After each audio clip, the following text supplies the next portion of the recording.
Well, it's not fair. Oh. That's not fair for Flair. No, it's... let's start a campaign. Not fair for Flair. With that in mind, ladies and gentlemen, let's get to everybody. action. Everybody, not the fair Anvil for Flair. Jim Neidhart squaring off against the Mountain. Not fair.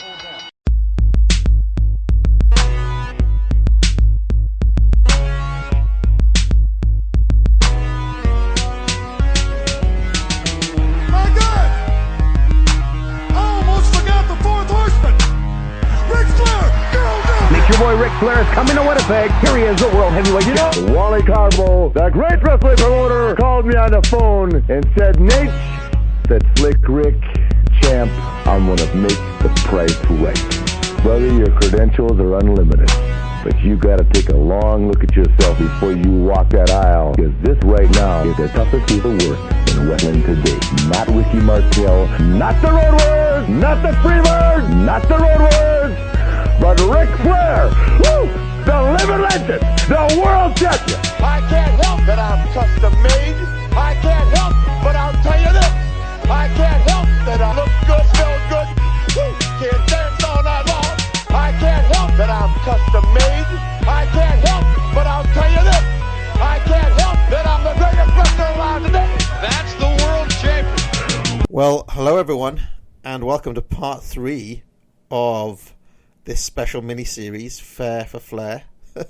I'm Parv, and I'm here with my good buddy Pete. How you doing, Pete? Doing good, man. I'm a little nervous. I was hoping maybe I need to get my voice changed, or for maybe you need to put some special effects. The amount of heat to this, but these specials are getting. I mean, it's like you're better off being a war victim than being a Flair fan. Well, all the hundreds of podcasts I've done, and I've never quite had heat like this series has got. Although quite why, I'm not sure, because it's not like I've been saying anything that controversial. I do want to say though, on the subject of that though, Pete, I've got you on here. Of course, we have done many shows together on Titans of Wrestling. You can go back and check out the archives.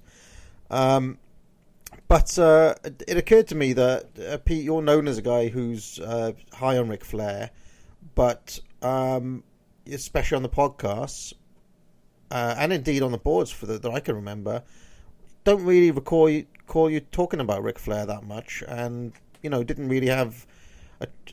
when have you ever really been able to discuss any of these matches in detail?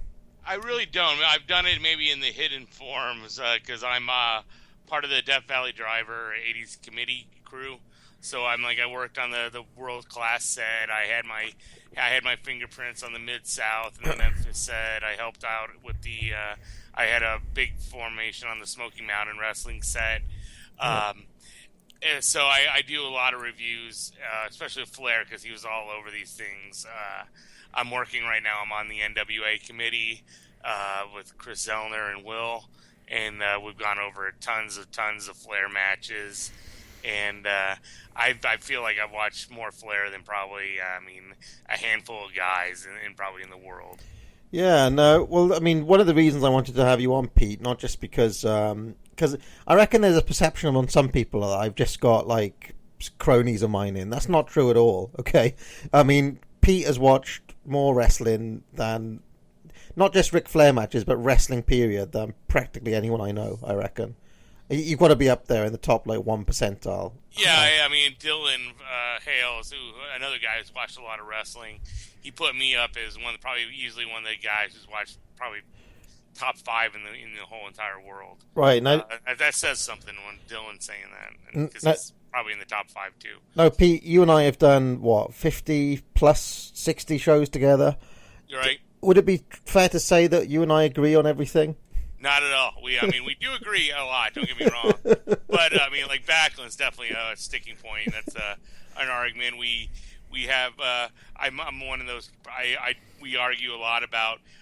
I feel sometimes you look at it at working at one type of way of working, and that's the right way of working, instead of having different. And we've had different arguments over different things, and a lot of them haven't been settled. Some of them have. I mean, we have a outgoing Ted DiBiase, Greg Valentine argument that's still up in the air. So we do agree, but we also disagree. Yeah. And I think that's true of the other guests that I've had on this series as well. Now, just to explain what we're doing on this show, Pete, I've asked Pete to compile his top 20 Ric Flair matches.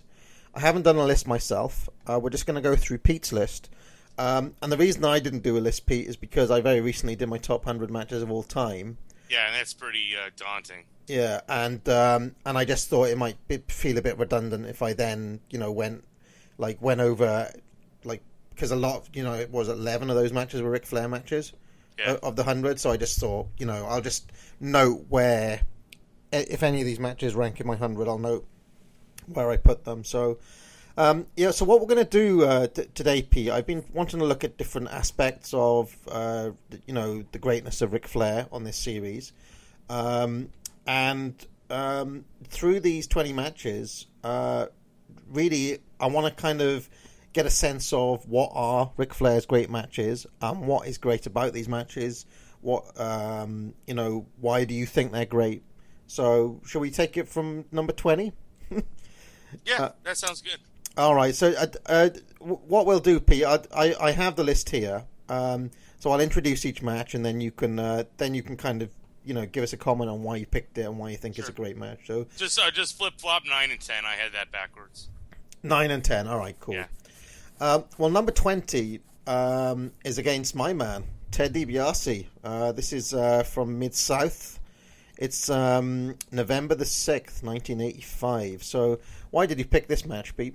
Because it's an angle match, and easily I could have put this match here. I could have put like the Jerry Lawler from Memphis type of thing, but I felt this one had more impact, and it changed the territory, changed the direction of a territory. And this is Ric Flair, who didn't really work. This happened in Mid-South, and this is Ric Flair coming in as world champion. And because he's such an important character, Ted DiBiase was the biggest heel in the territory. Dick Murdoch was a big heel. And coming out of it, Ted DiBiase became a babyface, and a lot of it was because of the way Flair worked with him in this match and the angle.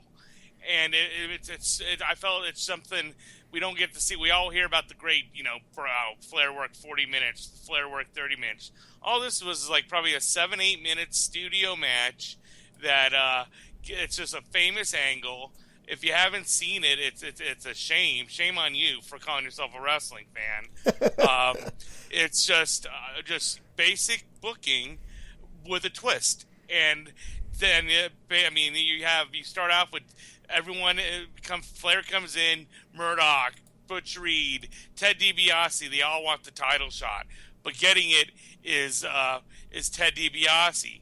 But this which just disgusts his buddy Dick Murdoch, who lays out DiBiase, and he's busted open, blood gushing, just disgusting. And now later on in the program, Flair is just bragging like, "Hey, he's nothing. He's not going to show up." DiBiase comes out in the Spirit of '76 rap. He's still bloody, and then they have just a nice little 7-8 minute brawl full of intensity, and we get DiBiase gets over by working with the champ and showing his guts and courage, and Flair putting DiBiase over, not in beating him, not in laying down for him, but just being able to sell for him and making him look like the most dangerous person in that territory. Yeah, and probably an all-time great juice job from Ted here as well. He breathes like a pig here, doesn't he? This is one of those ones, Pete, where it's kind of like, is it an angle, is it a match? But right. It's an example of Ric Flair playing one part of something to a T, Yeah. I wanted to have one of these type of matches on there. Originally, I had a 20 list and it didn't make it. because I don't consider it really a match. But then but it is, and I think it's cheating. I'm cheating Ric Flair of something, and I thought it showed a different character to Flair than just being like the NWA champ who goes 40 minutes. I think it just shows more depth and just shows more of him showing him how more versatile he is. Yeah, sure. Okay, well, why don't we move on to the number 19 then, Pete? This is against Wahoo McDaniel, July the 6th. 85 from your beloved Houston. Yeah, this is just came on. It's just a new one from NWA Classics. So I just recently saw it, so maybe it's more fresh than some of the other ones. And it's just a battle. I mean, it's totally Flair out of his element, where even people who are Flair detractors will say, "Okay, this is different than any of the normal. There's none of this shtick. There's none of there's none of the normal traits that a lot of people will attribute to Rick.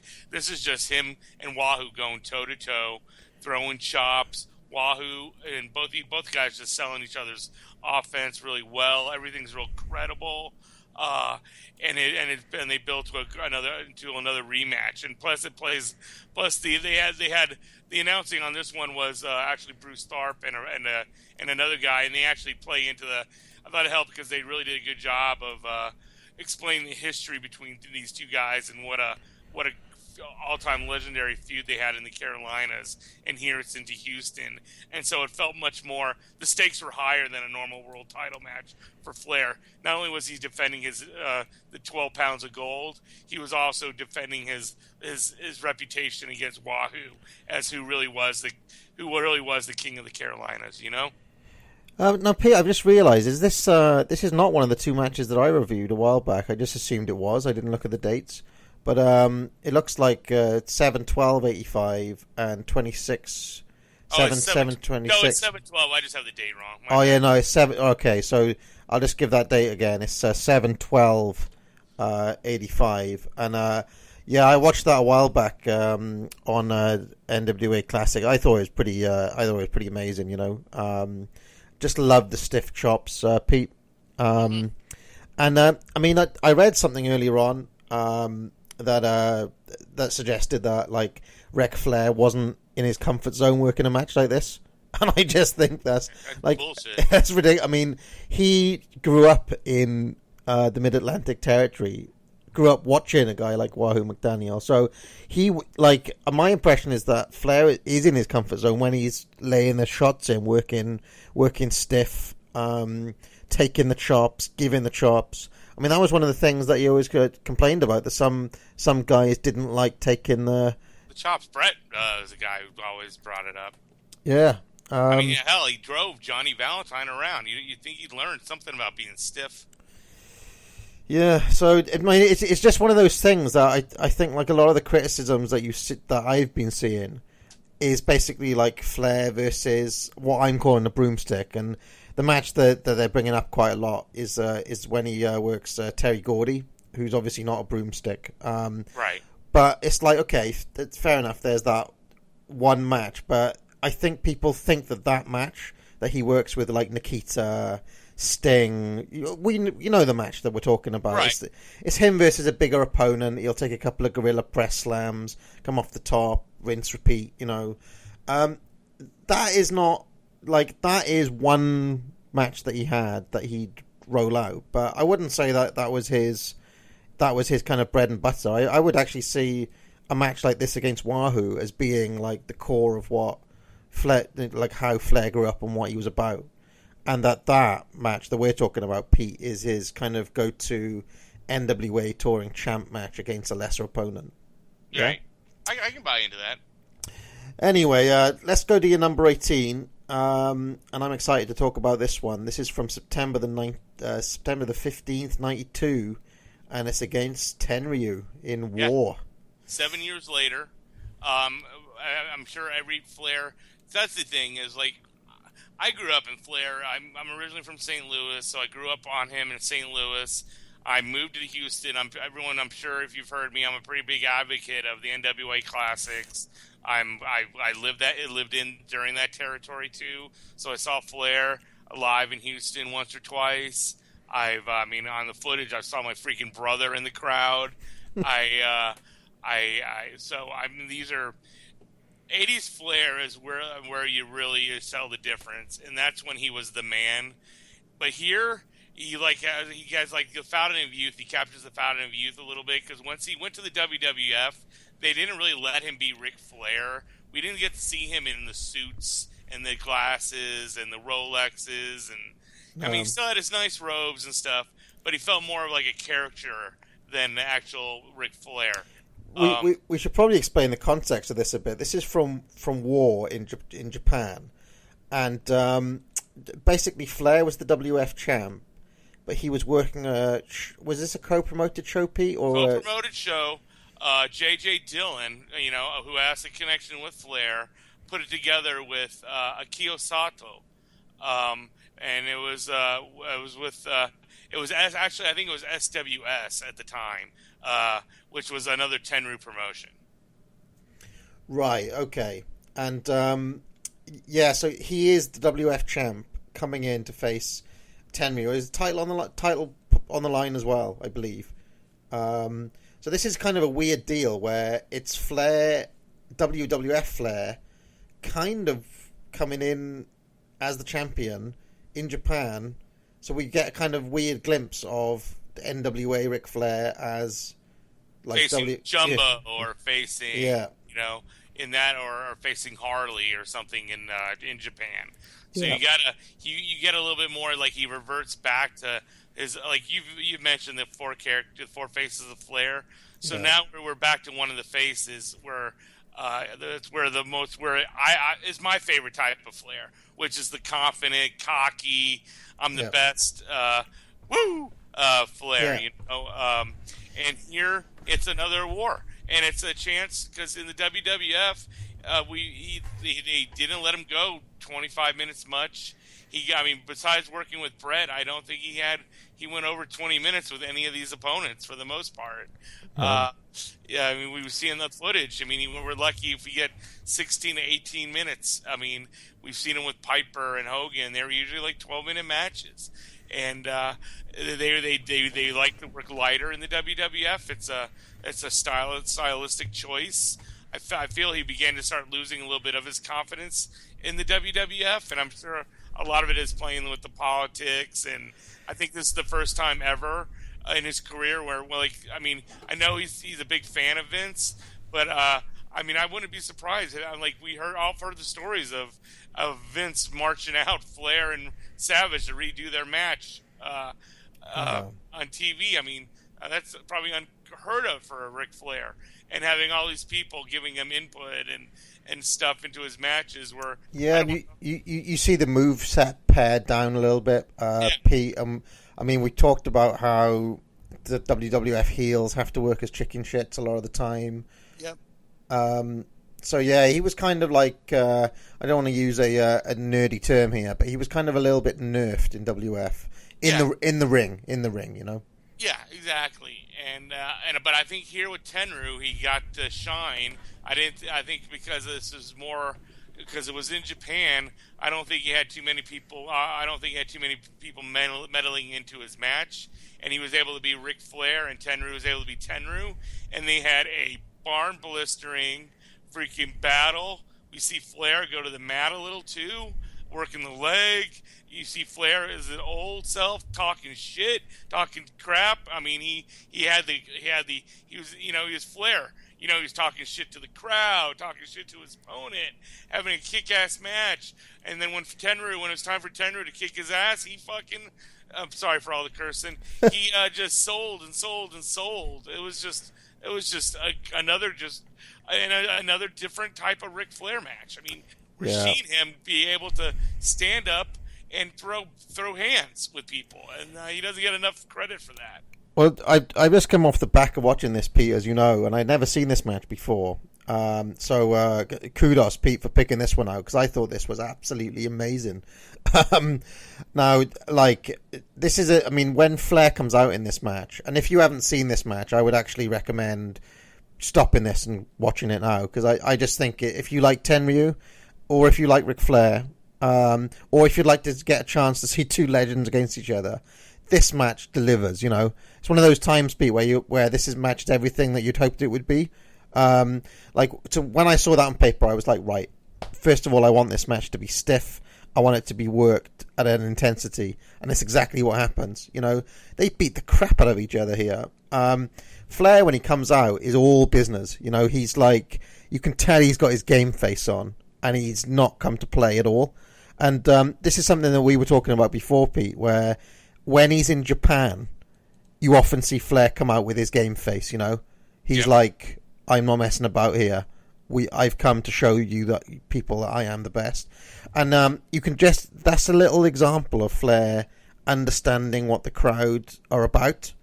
And this particular crowd were pretty hot for Flair. They were wooing with him and stuff, you know. Yep. And once he got a feel of that, he started healing it up a bit more. You know, he started drawing with the fans, and some of his trash talk is really good.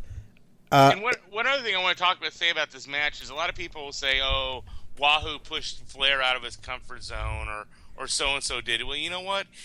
Honestly, it's not pushing him out of his comfort zone.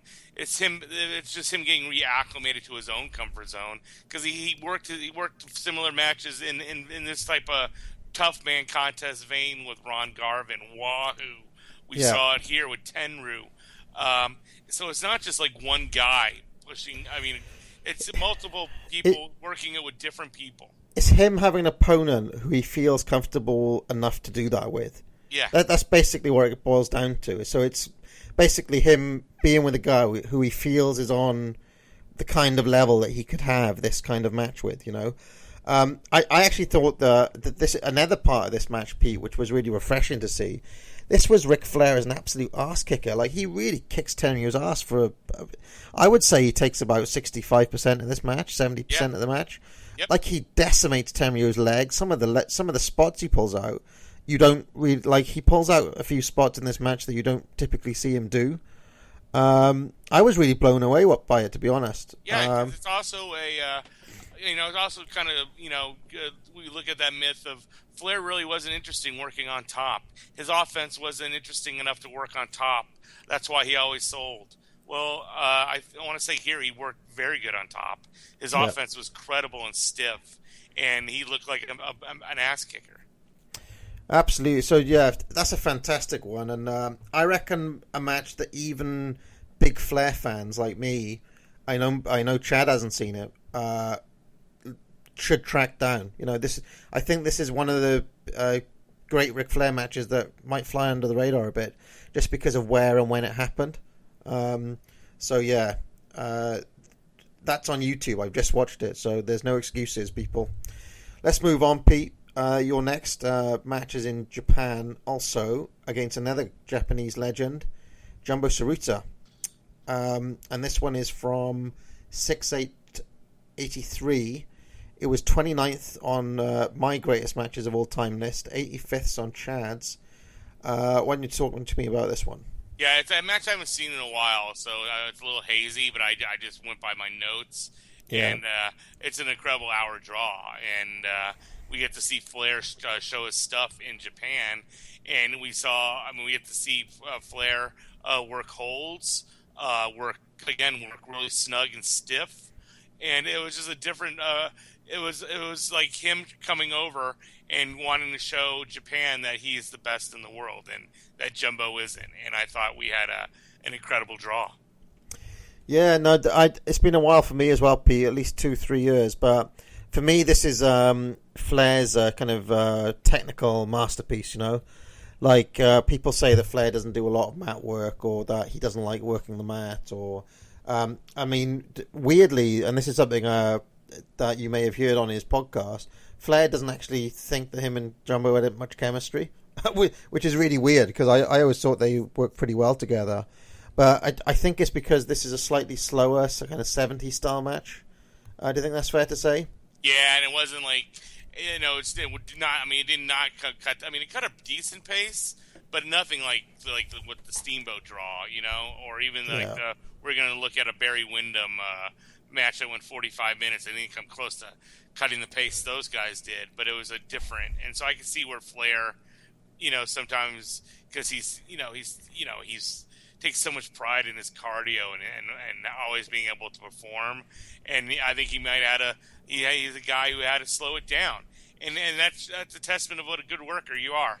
No, I mean, going out there and blowing up Jumbo is not what you need to do to have this great match. And he was able to adapt to his opponent. Yeah, no, I'm a Jumbo guy too, Pete, and Jumbo also has his detractors. So I'm not going to do a 4-part Jumbo series, but I don't know. I don't think mat work is either of their strongest suit, but for whatever reason they're able to pull it off together. So let's move on. Your next match is also from Houston. It's 5/3/85 against Terry Taylor. Yeah, and I liked it. You're like, Terry Taylor's on your top 20 Flair matches list. That's ridiculous. I go, well, on the Mid-South set, there was 3 Terry Taylor matches that made, I believe, the top 30 on the voting. So a lot of people agree they were all really good. They had 3 of them made it, so that says a lot. I brought it out because we don't get to see Flair work a guy much whose Flair is actually bigger than. It's almost unheard of. And then Flair's like as Jim Ross used to say, Flair's a big man. He's 245, 6 feet. He's not he's not small by any stretch of the imagination. But here I liked it because he played a little subtle heel, but pretty much it's almost like a babyface match for most of the match. And they do some mat work. We see some token Flair spots, but it was just evenly matched. 2 guys going after it. They're both experts at selling the leg. It's kind of almost like a lesser version of working with Steamboat because Taylor is not Steamboat, but different. Taylor brought other things to the table that Steamboat couldn't, and I really enjoyed the match. Yeah, one of the things that I was thinking about looking at this list, Pete, and I think it may be true of a Terry Taylor, is I wonder how many guys had their best match with Ric Flair. Like, do you think this is Terry Taylor's best ever match? Can you think of any others that would? All of them would go against Flair. Maybe the Chris Adams match. Taylor had a pretty good one with Chris Adams. Yeah, when I first joined DVDR, but hold on real quick. Yeah, Mark. I mean, one being the best match is sometimes so hard, but I would say easily top 3 matches. Top 3 match, right? Yeah. Well, one of the things I was just thinking about looking at this, and I have watched this, but this has been quite a while now since I watched the Taylor Flair match. Is that when I first joined online, there was quite a lot of kind of like Terry Taylor's really underrated talk going on, but that seems to have died away in recent years. I don't know what happened to that, but I guess he came out of the Mid-South set with his stock raised slightly. A little bit. A little bit, right. Okay, so, but anyway, I just thought, like, Terry Taylor, kind of a bland wrestler, that a lot of people would say, but he can, like, Ric Flair's still able to have a great match with a guy like that. Yeah, I mean, they put him up to headline 3 different towns on his loop into Mid-South, so. Yeah. Okay, well, let's... Headline the Superdome with him, so that says something. Yeah, especially, well, I mean, and was that Bill Watts booking that? Yep. Yeah. All right, so the number 15 match, this is from Starrcade 88 against Lex Luger. It was 93rd on my top 100 matches of all time, so you know that I rate it quite a bit. And it's a match that I like more the more I think about it, Pete, so why don't you discuss this one? Yeah, I love it, and I love it because Flair works a little bit of his formula with Luger, but then takes it to a whole different level. Because you see Luger working holds. You see him working Flair's arm. You see him just going after it. And everything, the psychology was spot on, where Flair, every time, we see Flair's going over. So the psychology was we got a big time shine sequence from Luger. He's using his power moves, but then he settles down and starts working holds. You see him cranking the arm. You see him taking Flair outside, and he's working the arm on using the guardrail, and which is not something you'd normally see out of a Lex Luger match, of him cranking an arm on a guardrail. And then you go back, and he's working the arm in the back, and then finally Flair cuts him off, and the crowd's just going nuts, and he gets the heat, and then it all plays up to JJ hitting Luger with the chair, which sets up the banana peel slip of Luger, legs crumpling now under the weight of Flair, and then Flair scoring the pin with his feet on the rope. I just loved it. I thought it was just a masterful. It was Flair. I thought worked snug as hell with Luger. When he was on top, he just beat the tar out of Luger and made him pay for working over his arm. I thought it was a really, really, really strong match and a real coming out party for Luger. Yeah, and that little stretch there, Pete, from the chair shot to the finish, is one example that I'd say where you see like the psychopath Ric Flair come out. Yeah, I mean, he is a man possessed during that. His eyes are bulging out. Yeah, and yeah. That is one of my favorite little offensive sequences from Flair.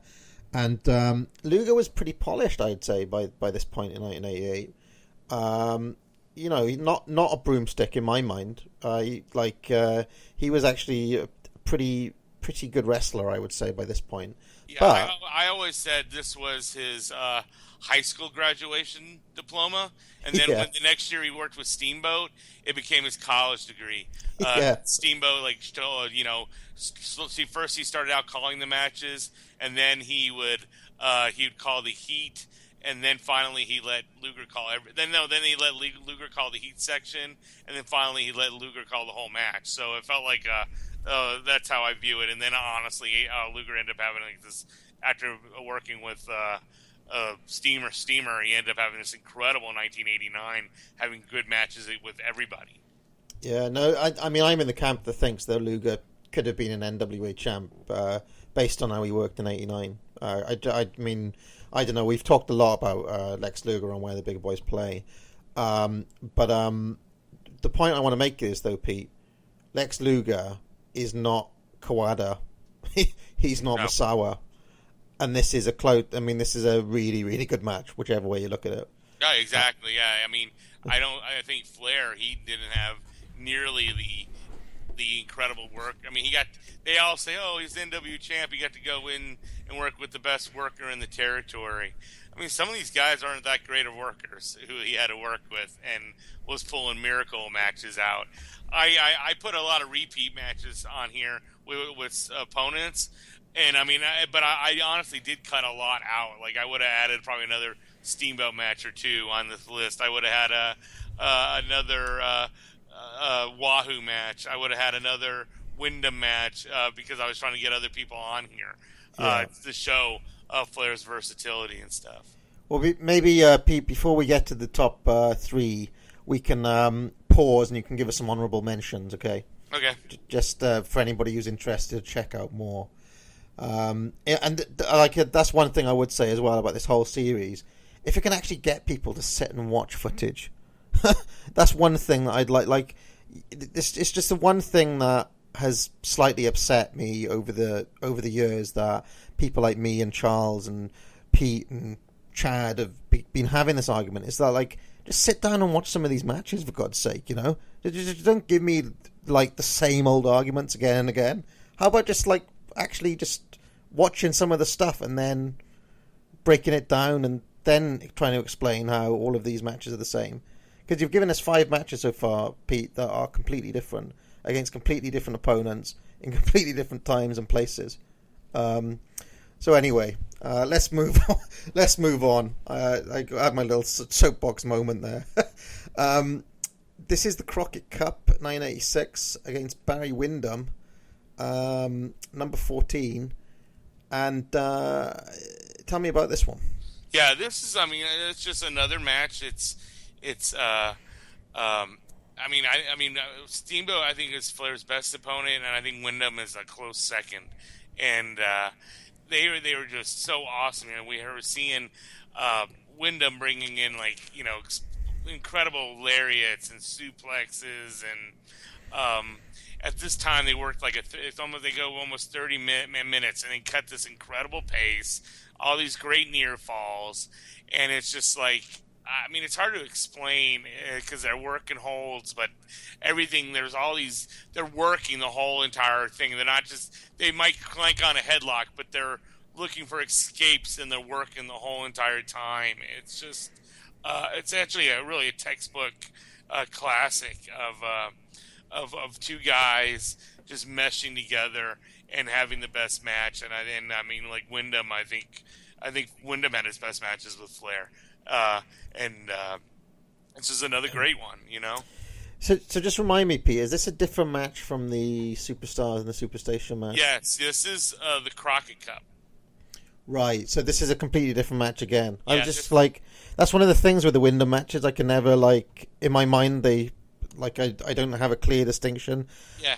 Maybe I haven't seen this one. I'm trying to think. So it's on the regular Crockett Cup, it's cut in half, but there's a handheld version that has the whole match, and it's just insane how great it is, and they steal in my mind the greatest Crockett Cup they ever had. It was 1987, and they stole the show, and it was I see this match. I mean, I think it might be my top 10 of the NWA of all time.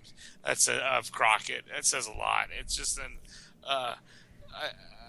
it's just an incredible match. Yeah, Wyndham already by 86, a really good worker as well, of course. Yeah.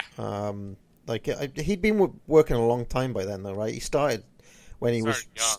Stupid young. Like, he was wrestling in 81, wasn't he? Yeah.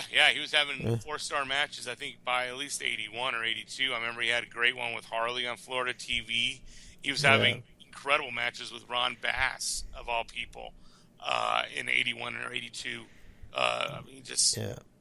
But something I want to say, though, right? So Wyndham's young, and yes, he's a great worker, and so on. But there's another slight thing that has been irritating me recently, Pete, which is this assumption is that, okay, if Flair is against an opponent who's going to give him something else, it's on the opponent. It's like the assumption is, well, it's a great match because of Wyndham, or it's a great match because of Terry Funk, or like, I don't understand that kind of assumption. Like, obviously this match is good because of Flair as well as because of Wyndham. But because of both of them, yeah. Because of both of them.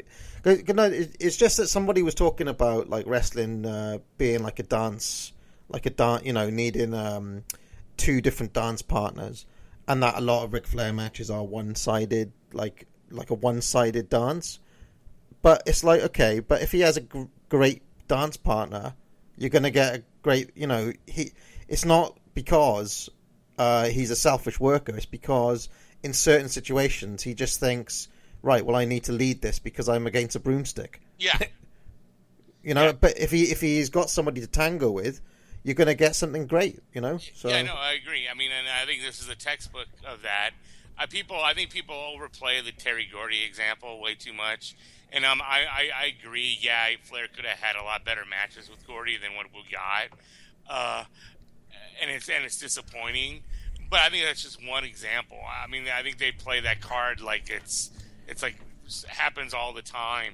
And yeah, he did have a stand by a go-to match. I mean, we saw it with Sting all the time. I mean, but with Sting, he needed to do it because I don't think Sting. Think about it. Besides Vader and Cactus Jack, not a whole hell of a lot of people got good a lot match out of Sting. A singles match. I thought he was a really good tag worker because I thought he could sell and he could do a hot tag, but I think he needed a lot of help, and I just. Well, I mean, for me, as much as I was high on Luger, I thought Sting basically sucked through 88, 89, even into 90. Like, he hasn't impressed me at all. Watching back over the stuff, it's actually been a little bit of a surprise to me how green he was and just how like unpolished he was. Like, he's really not a great performer until about 1992, I would say. Yeah, it's finally like he clicked. I think it clicked with Mick Foley and Rude, and then with Vader. Yeah. Okay, yeah. So I don't know. I just need I think, I mean, with the Gordy thing, Pete, what we could say is that, yes, you could say that Flair on occasion, Undertaker's another example that they bring out in 92, but I mean, Undertaker in 92 really wasn't, really wasn't the Undertaker from later on, okay? No. He's not, so some people say that Flair disrespects opponents sometimes, or like he just kind of assumes that, maybe he underestimated Gordy a bit, or didn't give him the respect he deserved as an opponent, so just gave him the formula match type thing. And let me point out, Terry Gordy was a guy who died young because of drugs. So who the hell knows? Maybe the guy was so fucked up on these matches we're watching. And this is just me just speculating. Yeah. Maybe Flair felt like he needed to call this match, how he needed to do it, so he'd get out of the ring safely. I mean, I'm not trying to disrespect Terry Gordy's memory, but that might be a reason. But I don't think that is.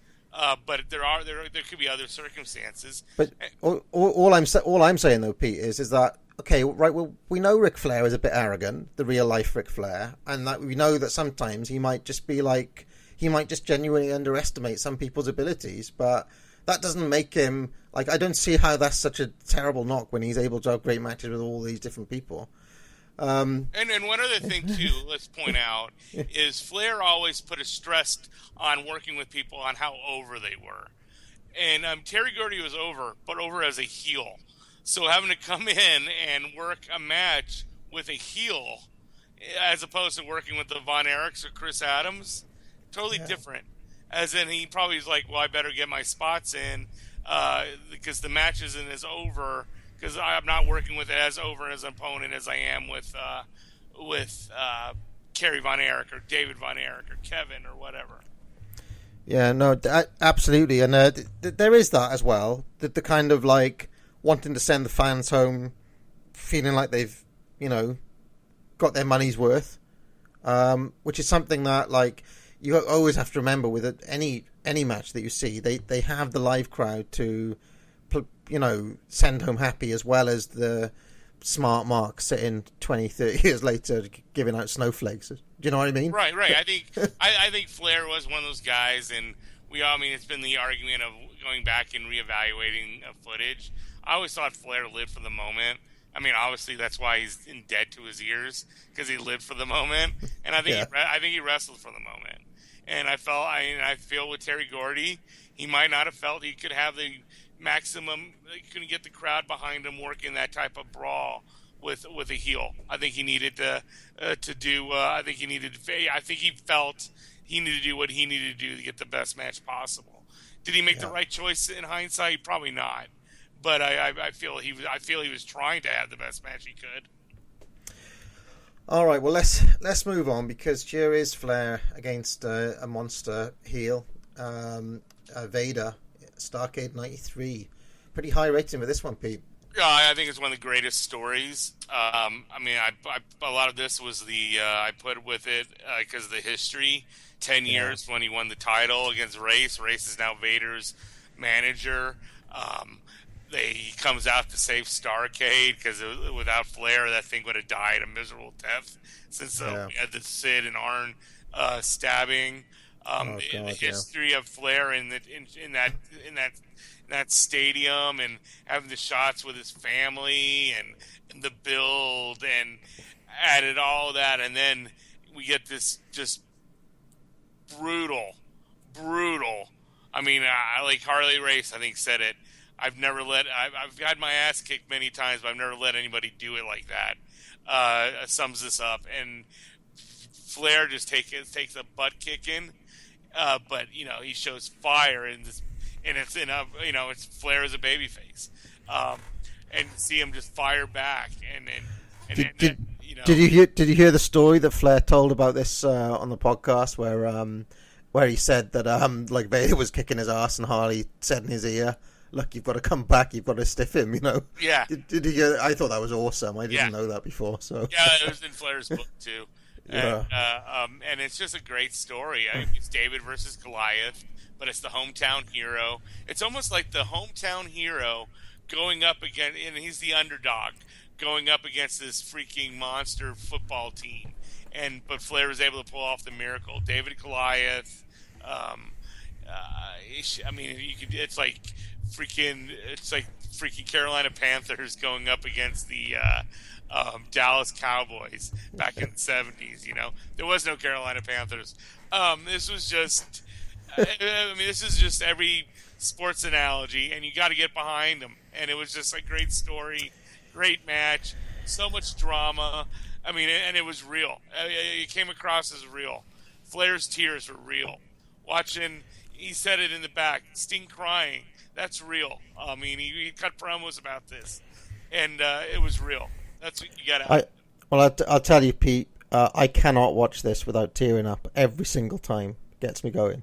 So, yeah, I mean, I don't know. I didn't put in my top 100 matches, but it was really one of those ones I had to think hard about, and it just came down to how much of it is match and how much of it is angle.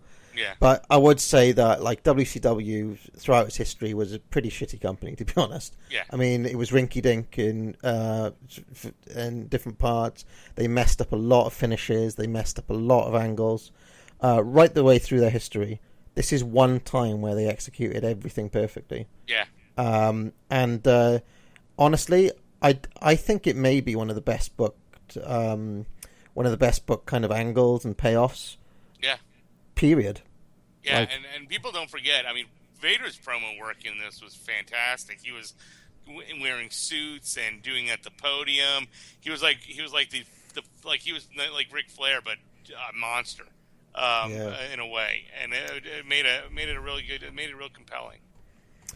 Yeah. Okay. Well, let's move on. Very different opponent now. 3 years earlier, and this is Terry Funk at the Clash.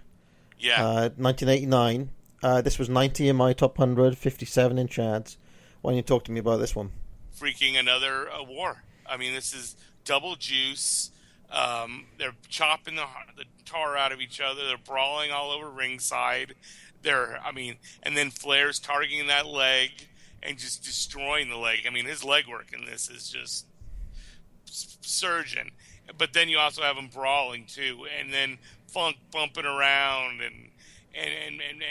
but his comebacks were just, I mean, him getting heat on Flair was awesome, and throwing him over that table, and you're just cringing because it felt another match where you just get caught up in all the drama. We get this, famous Flair finish, which is the reversing of the small package. That's a Flair trope for his NWA runs. But it's also to set up rematches, and that's what we got here. And then we got the killer angle at the end where Sting and Muta get involved, and it felt like WCW was going big time here. Yeah, no, well, I've said it before, Pete, but the whole Funk feud, I just think is like kind of smart fan wet dream. Like, even looking back, I just can't. It's amazing that it happened. Yeah. Do you know what I mean? Like, because Terry Funk was not around. So, yeah. And it would also, I think, would stand the test of time better if people wasn't coming out of like the classic Steamboat feud. You know what I'm saying? Yeah, I've always found the finish of this one a little bit anticlimactic, as I've said many times before.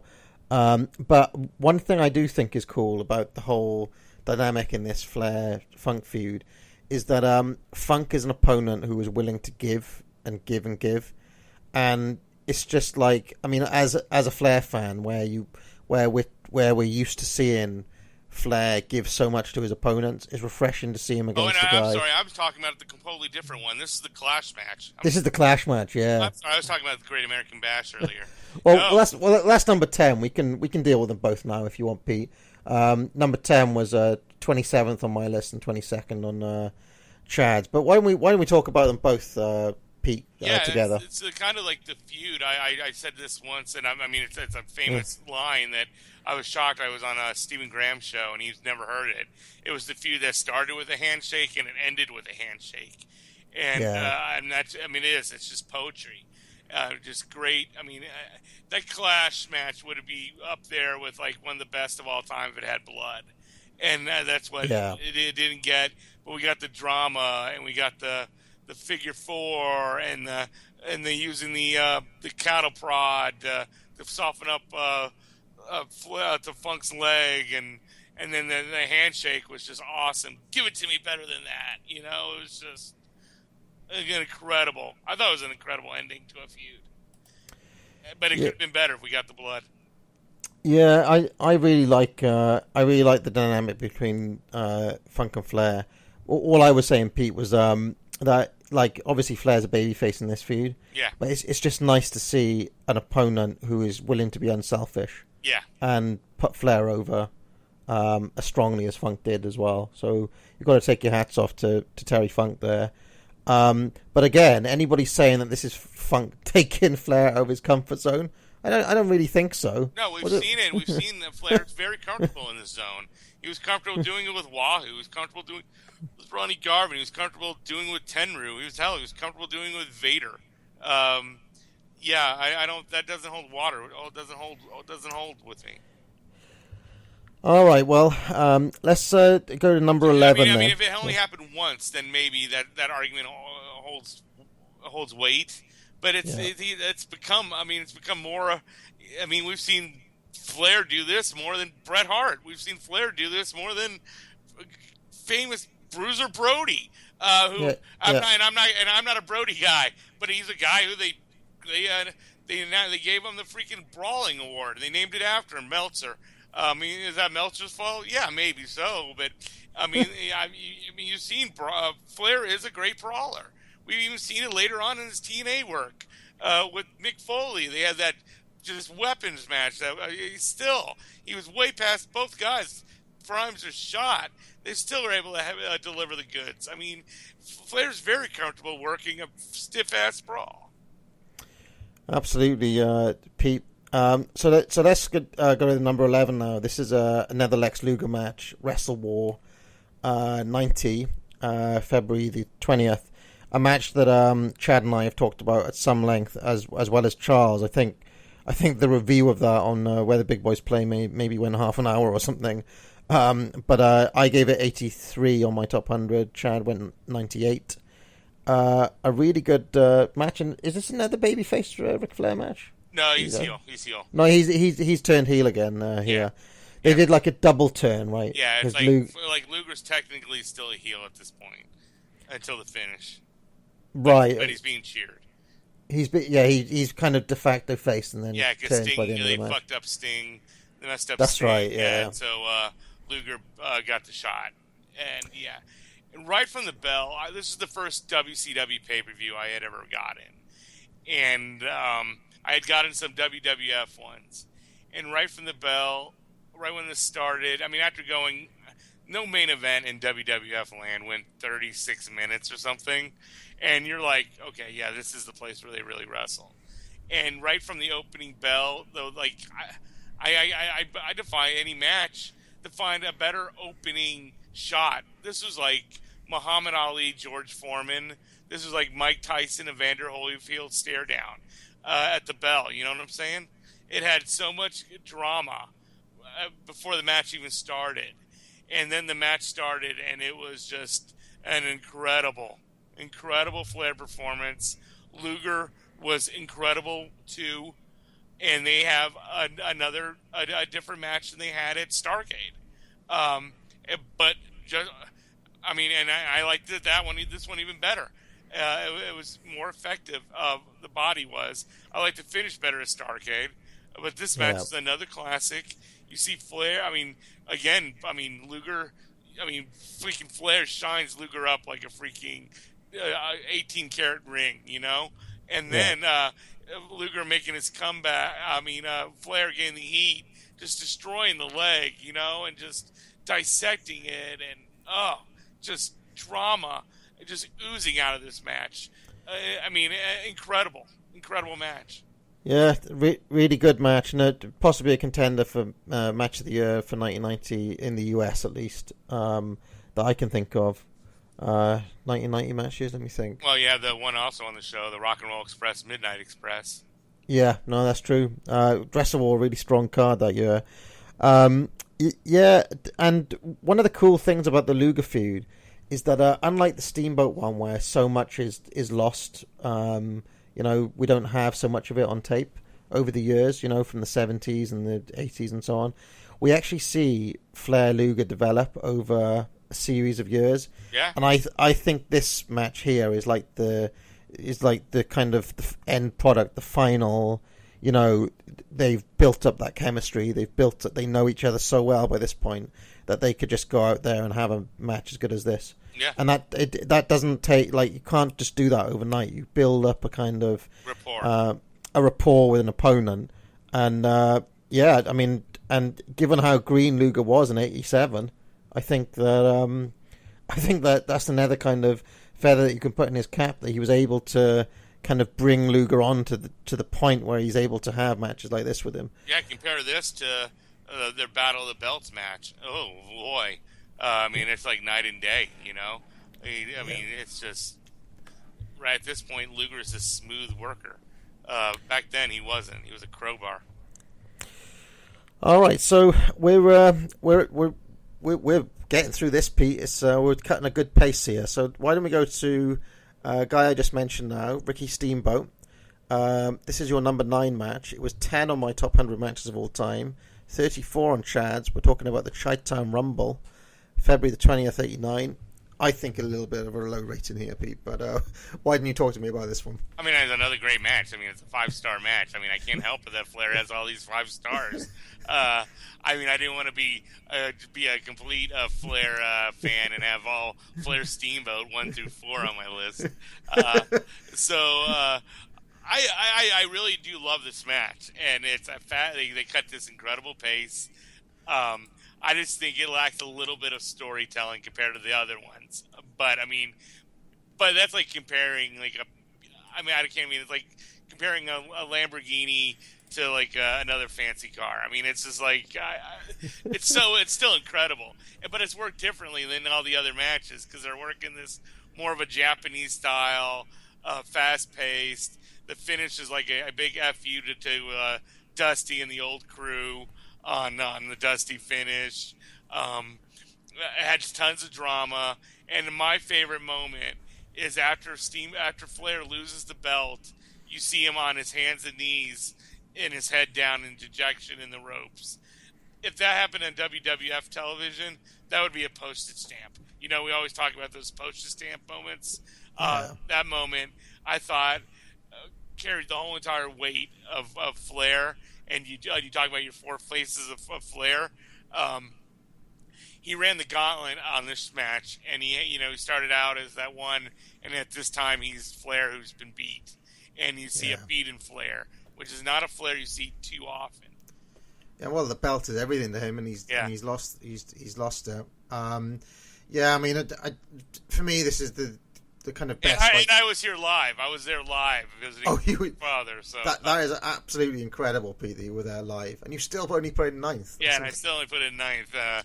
Probably because my dad hates wrestling so much. I need to go to help him move his office out of Chicago to go to this with me. God, it's awesome that you got to see this live, Pete. I'm very envious of that. The one thing I wanted to say is that what did you think about the little thing that I had where this match is the single, Clash 6 is the album, and I loved it. What was it? What was the other one? Wrestle War is the greatest hits. Yep, that's a perfect example. Okay, yeah, but for me, I can't think of a 20-minute main event in U.S. history. Yeah, I can't. There can't be many of them that could compare. Maybe because even maybe Owen versus Brett is that about 20 minutes? Yeah, but that's an opener. It's not even a main event, is it? Yeah. I can't really think of any that I would really put in that kind of bracket. Yeah, the pace they cut here and all the action they put in and all the drama and the near falls. It's better than Savage Steamboat. Well, that wasn't a main event either. Don't forget. That wasn't either. Yeah, I know. Yeah, I guess that argument's helped out a lot by Hulk Hogan, basically. Yeah. Because he was on the top of so many cards. Yeah. All right, so why don't we go to number 8? This is my man Jumbo Tsuruta. And an interesting choice, Pete. 6'8", 82. I've seen this match. I didn't give it a particularly high rating at the time. This one, I remember being quite slow. But why don't you tell me about it, this one? Yeah, I don't remember much because, again, it was like years ago since I watched it. But I remember giving it 5 stars. And the thing I loved most is I thought it was very layered. And I thought it was deliberate, but it was layered and everything meant something. And I loved how they teased the finish. And it's like they took you on an emotional roller coaster. Like, okay, they're going to their normal finish here in All Japan, which was the DQ. And and then they went in a different direction, and it made me lose my load because of how different the finish was, and that's what separated this one from the other one. Great. Okay. Well, I mean, I think most people would put the 83 match over it, but it's fair to say though, Pete, you're quite a mark for the old hour-long matches, right? Yeah, I'm a mark, but it's just, Well, this is the hour-long one? How long does this one go? I thought it was like 40 minutes, 30 minutes. 40 minutes, okay, all right. Well, it's still quite a long match. The other one went the hour, though, didn't it? Yeah, no, the 83 match goes the hour, and this one is shorter, yeah. You're right. It's probably been about 3-4 years since I watched this one. Yeah, I just haven't gone back to it. I mean, I'm sure at some point I will. It's just one of those, so much other stuff going on. Oh, okay, cool. Well, I might have to put that one in before I submit my final ballot. Pete, it could be the decider. Who's better between the two of them? Number 7, then it's Ricky Morton. This is Great American Bash 86 from July the 5th, and I gave this was 68th on my top 100 matches of all time. And this is all about Ricky Morton's broken nose, right? Yeah, I mean, it's just great storytelling. I mean, they have Flair going after the nose guard of the nose that Flair broke earlier in an angle. So I like the symmetry of the angle paying off into a match. So that always gets points. And Flair's heat segment was just insane, just absolutely insane here. I mean, it was just a great, violent, bloody cage match. It's just you're never going to see anything like that anymore because people, they don't allow blood and they don't work injuries. It's more about spots nowadays, and this is all about emotion. And that's another thing I think people kind of forget is Flair he did this. It was all about moving, but man, he was a master storytelling of his matches paying off on angles. Well, and this one was one of them, I thought the Vader one was another one. I mean, this is something else, Pete. That you just see this thrown out here willy nilly now these days. That Flair was basically a spot worker who had no psychology. Yeah, he went after the nose the whole entire time. You try working a nose, I mean, he went to the leg and working arm here and there. But, I mean, he was working. I mean, the nitty-gritty of this was him just going after freaking Morton's nose. He'd work the first 10 minutes to get heat, doing this and that, but then he'd be trying to, slowly, eventually, finally, he'd get the mask off, and then he'd start working the bloody nose, and he'd start bleeding it up. I mean, textbook psychology. Yeah, you're absolutely right, Parv. I mean, this is spot on. It's like, and people are going, oh, he's working with Ricky Morton. Ricky Morton never had any. Ricky Morton had plenty of great matches, but this is probably Ricky Morton's finest hour, and Flair.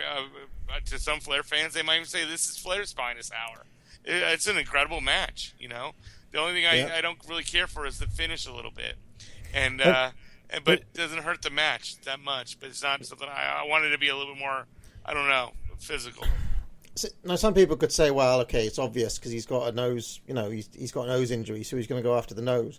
But we talked about that Tenryu match that I watched earlier on.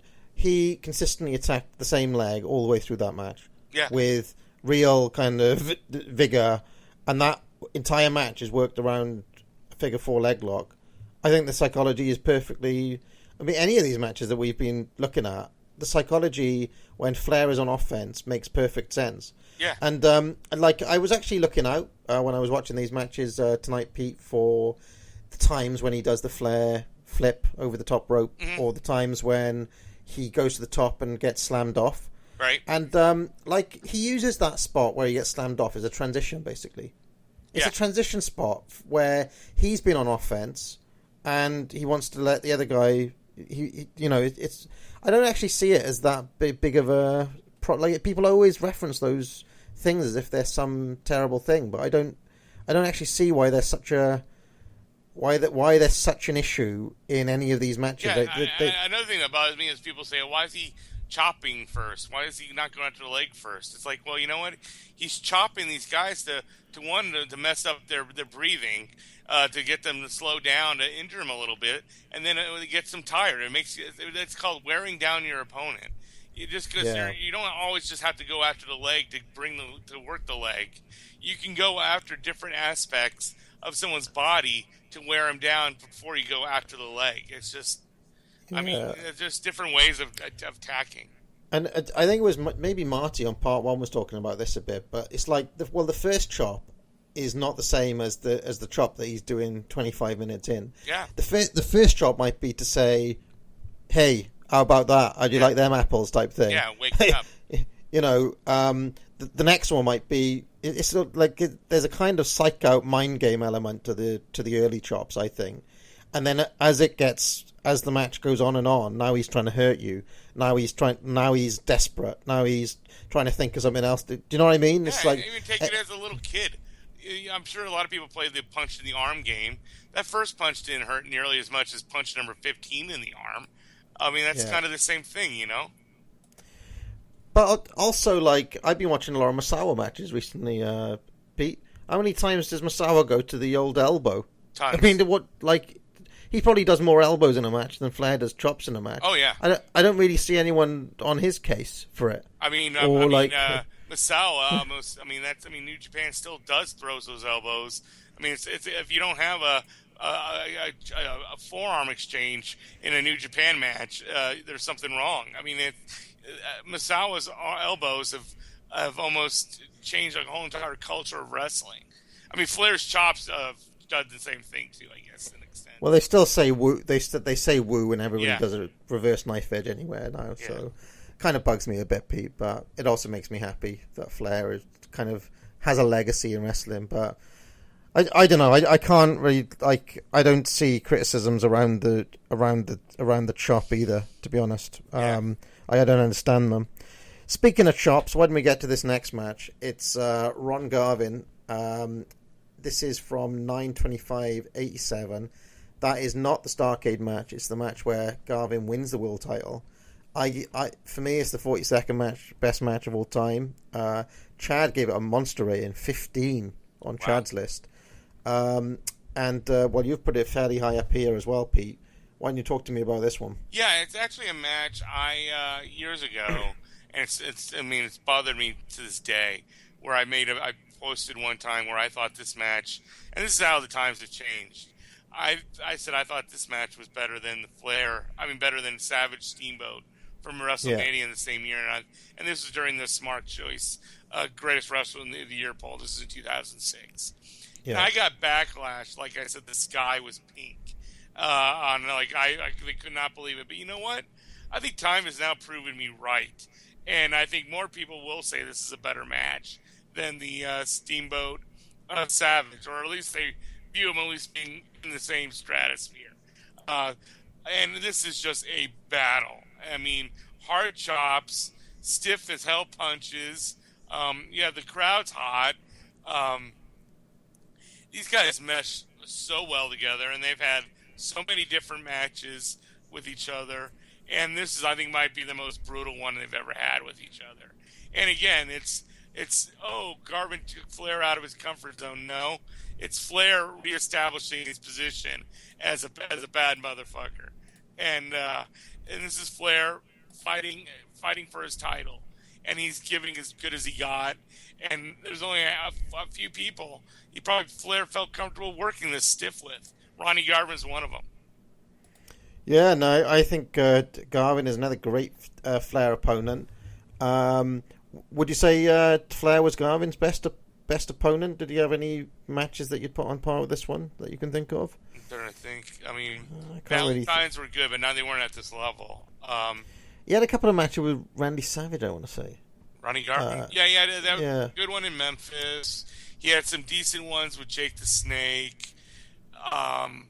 Yeah, I mean, he had a lot. I mean, Garvin had a lot of good matches. Don't get me wrong. I mean, Tully, maybe the Tully Blanchard matches. He had good matches with Arn, but I think Flair was his best opponent. Yeah, and it's another thing. Like, so Garvin is really underrated, I think, and he's had a bad rap, and you know he's another guy that we've talked about endlessly on Where the Big Boys Play. But he's still not like Kawada, is he? No. He's not like a top tier. Yeah, he's not a top 10 worker on the greatest wrestlers of all time list. And I mean, for me, Flair has basically 3 phenomenal matches with him. Yeah. That I like the '85 studio match. This one, I really like the Starrcade match as well. I just think they're really good opponents for each other. And he has. I even like there's the Superstation one. Superstars of Superstation was still pretty good. There is that one as well. And yeah. They had a ton of handhelds that were really good too. So no, it's just the point that you can see him doing it against so many different opponents. Yeah, and it's one of those things that I think. I mean, we talk about this on the part 4, Pete, but like some of those All Japan guys, they just face each other a lot, you know. Yeah. And let's just say, Flair had his entire '80s just facing Steamboat, Garvin, let's say Wyndham over and over again. Can you imagine how many great matches they'd have? Oh yeah, no, and it's just like it's like all those guys you're mentioning in the All Japan all have legit chances for top 10. You know, Ronnie Garvin's not going to make anybody's top 10 unless Ronnie Garvin turns in a vote. But Ronnie Garvin's a great worker. I mean, he'll be my top 100. But yeah, Flair was just having great matches with a variety of opponents, and they're all great in their own way, but not elite. That's the difference. Flair isn't having great matches with elite workers. It's not like, it's not, I mean, with a few of them, there's a handful of them. Steamboat's one of them. But I want to say even Steamboat won't make a lot of people's top 10. No, I don't see him making the top 10. Yeah. I think he's a top 20, 25 guy. But yeah, top 10, I don't know. All right, so speaking of variety of different opponents and different places that he worked, this one's from Hawaii, Kerry Von Erich. This is from October the 12th, 85. Now, I don't think I've seen this one, Pete. Yeah, I absolutely love this match. It's an hour draw. I think this might be Ric Flair's coolest robe ever, for starters. The pacing of this for an hour is amazing. You're not expecting Kerry Von Erich to keep the pace that like Steamboat and Wyndham do, and he pretty much does here, or step below it. But man, amazing pacing. I thought Kerry early on, he did a real good job working the arm, and that's the other thing. Flair's constantly looking for counters, and he's constantly fighting the whole entire time to get out of the arm locks. I thought they were great at mixing in the high spots with the arm work early, and I thought Kerry was great also in this match.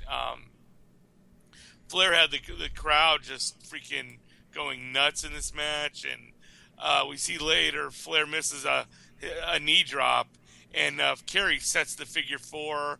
We get a rope break, and then Kerry gets right back to the figure 4, and then I love this. Kerry moves from the figure 4. He clamps a claw on Flair's kneecap that he'd been working the figure 4 on. I thought that was amazing. On the leg, and I marked big time. And then Kerry, more damage, takes him down, and he starts wrapping the leg around the corner post. Back to the leg claw. So, I mean, we're having, we have about 10 or 12 minutes of Kerry just destroying Flair's leg. And it's awesome. And then, a classic finish, which is Kerry, with like a minute left, Kerry gets on he finally gets on the claw, and the time runs out. But it was great pacing here, and also great moments of in Flair's book, he used to say he used to hate having to work with the claw because Kerry would pull it out of nowhere. But in an hour draw, it was like a game changer. Every time the claw Flair would be building momentum, and all of a sudden Kerry had the claw to go to and would just stop Flair's momentum dead. And I love the psychology of this. And again, it was a different match. He's not working an hour draw with Steamboat or Jumbo, who are considered considered top 10, 20 workers. He's working an hour draw with Kerry Von Erich, who I think he'll struggle if he makes 100 at all. He might squeak into people's 90 to 100 or 80 to 100 type area. Because he's a good worker. Don't get me wrong, and tons of charisma. It's probably underrated. Yeah, Kerry Von Erich, but he's not an elite worker. No. I do want to ask though, because Kerry's not a guy that you expect to go an hour. I don't think. No. But we've seen him have a couple of really good, like he has a really good match with Jumbo as well that I really like. Yeah. Why do you think that all the old timers and stuff always said that David was the worker, and the kind of wrote Kerry off as like a musclehead type thing? Yeah. I never quite understood that talking point. The talking point, I see a little bit of it. Was if you look at like David understood the psychology, but for us on watching it, he didn't execute it all the time. Like he wasn't as crisp in his moveset because he was kind of clunky. Right. But I think he understood the psychology of the business. Like he knew how to sell. If you watch some of these Von Erich six-mans, Kevin and Kerry didn't know how to milk a tag or didn't know how to do a face in peril or a really good one. David was actually pretty good at it. So I think that's why a lot of the veterans think he's the better worker, because he knew how to sell and he had better timing, but he just didn't execute the moves better. And the fact that David actually went into other territories to try to get better. I think that old timers remember that, as opposed to his brothers really, he had the tag run with my man Dory, of course. Dory. He was big. I mean, we're going to see he's big in all the Von Erichs were big in St. Louis, and in fact, all of them had quite decent matches with Harley Race that I watched fairly recently. And I'm hoping we see more like on the NWA Classics. I mean, I know there's plenty of David, so I kind of want to see some young '70s David. I want to see maybe they might have gotten kind of like the Gino feel, because like Gino Hernandez on these NWA Classics is looking like an incredible worker, and maybe David was like that right off the bat. Right. Yeah. I just thought of this as well. I'd love as a kind of muscle but can work super team. I'd love to see a Kerry and Luger tag team. Did that ever happen? Did those two guys never? I can't even imagine. They were never in the same place at the same time, I guess. I always thought like Kerry was like he was like, to me, he always felt like a morph between Sting and Luger, where I felt he had like Sting's charisma and his athletic ability, but had like Luger's body and actually understood the wrestling better than Sting. You know what I'm saying? Yeah. I've always thought that he'd make a terrific He-Man, Kerry. He just looks like he could play He-Man. And you know? Power of Grayskull, could. I'm sure he thought he was He-Man plenty of times when he was flying high. But yeah, if people haven't seen this match, it's from Hawaii. The Rock's mom's there handing out lays. Really,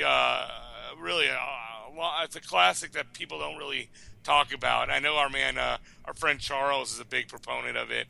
I remember him liking it a lot more than I did years ago, and I watched this like a year or two ago, and I rewatched it just to make sure I'm confident I'm putting it on my list. And yeah, it's an incredible match. I'll have to watch it soon, Pete, because I don't think I've seen this one. I want to say I have seen a Flair vs. Kerry, but not that one. Yeah, tons of Flair vs. Kerry. I mean, like I'm sure that the one I saw was in Texas. Okay, yeah, I'm sure too. Okay, so the next match I did watch earlier on. This is against Barry Windham, Battle of the Belts 2 from 1986. I want to say, is that right? Yep, 86.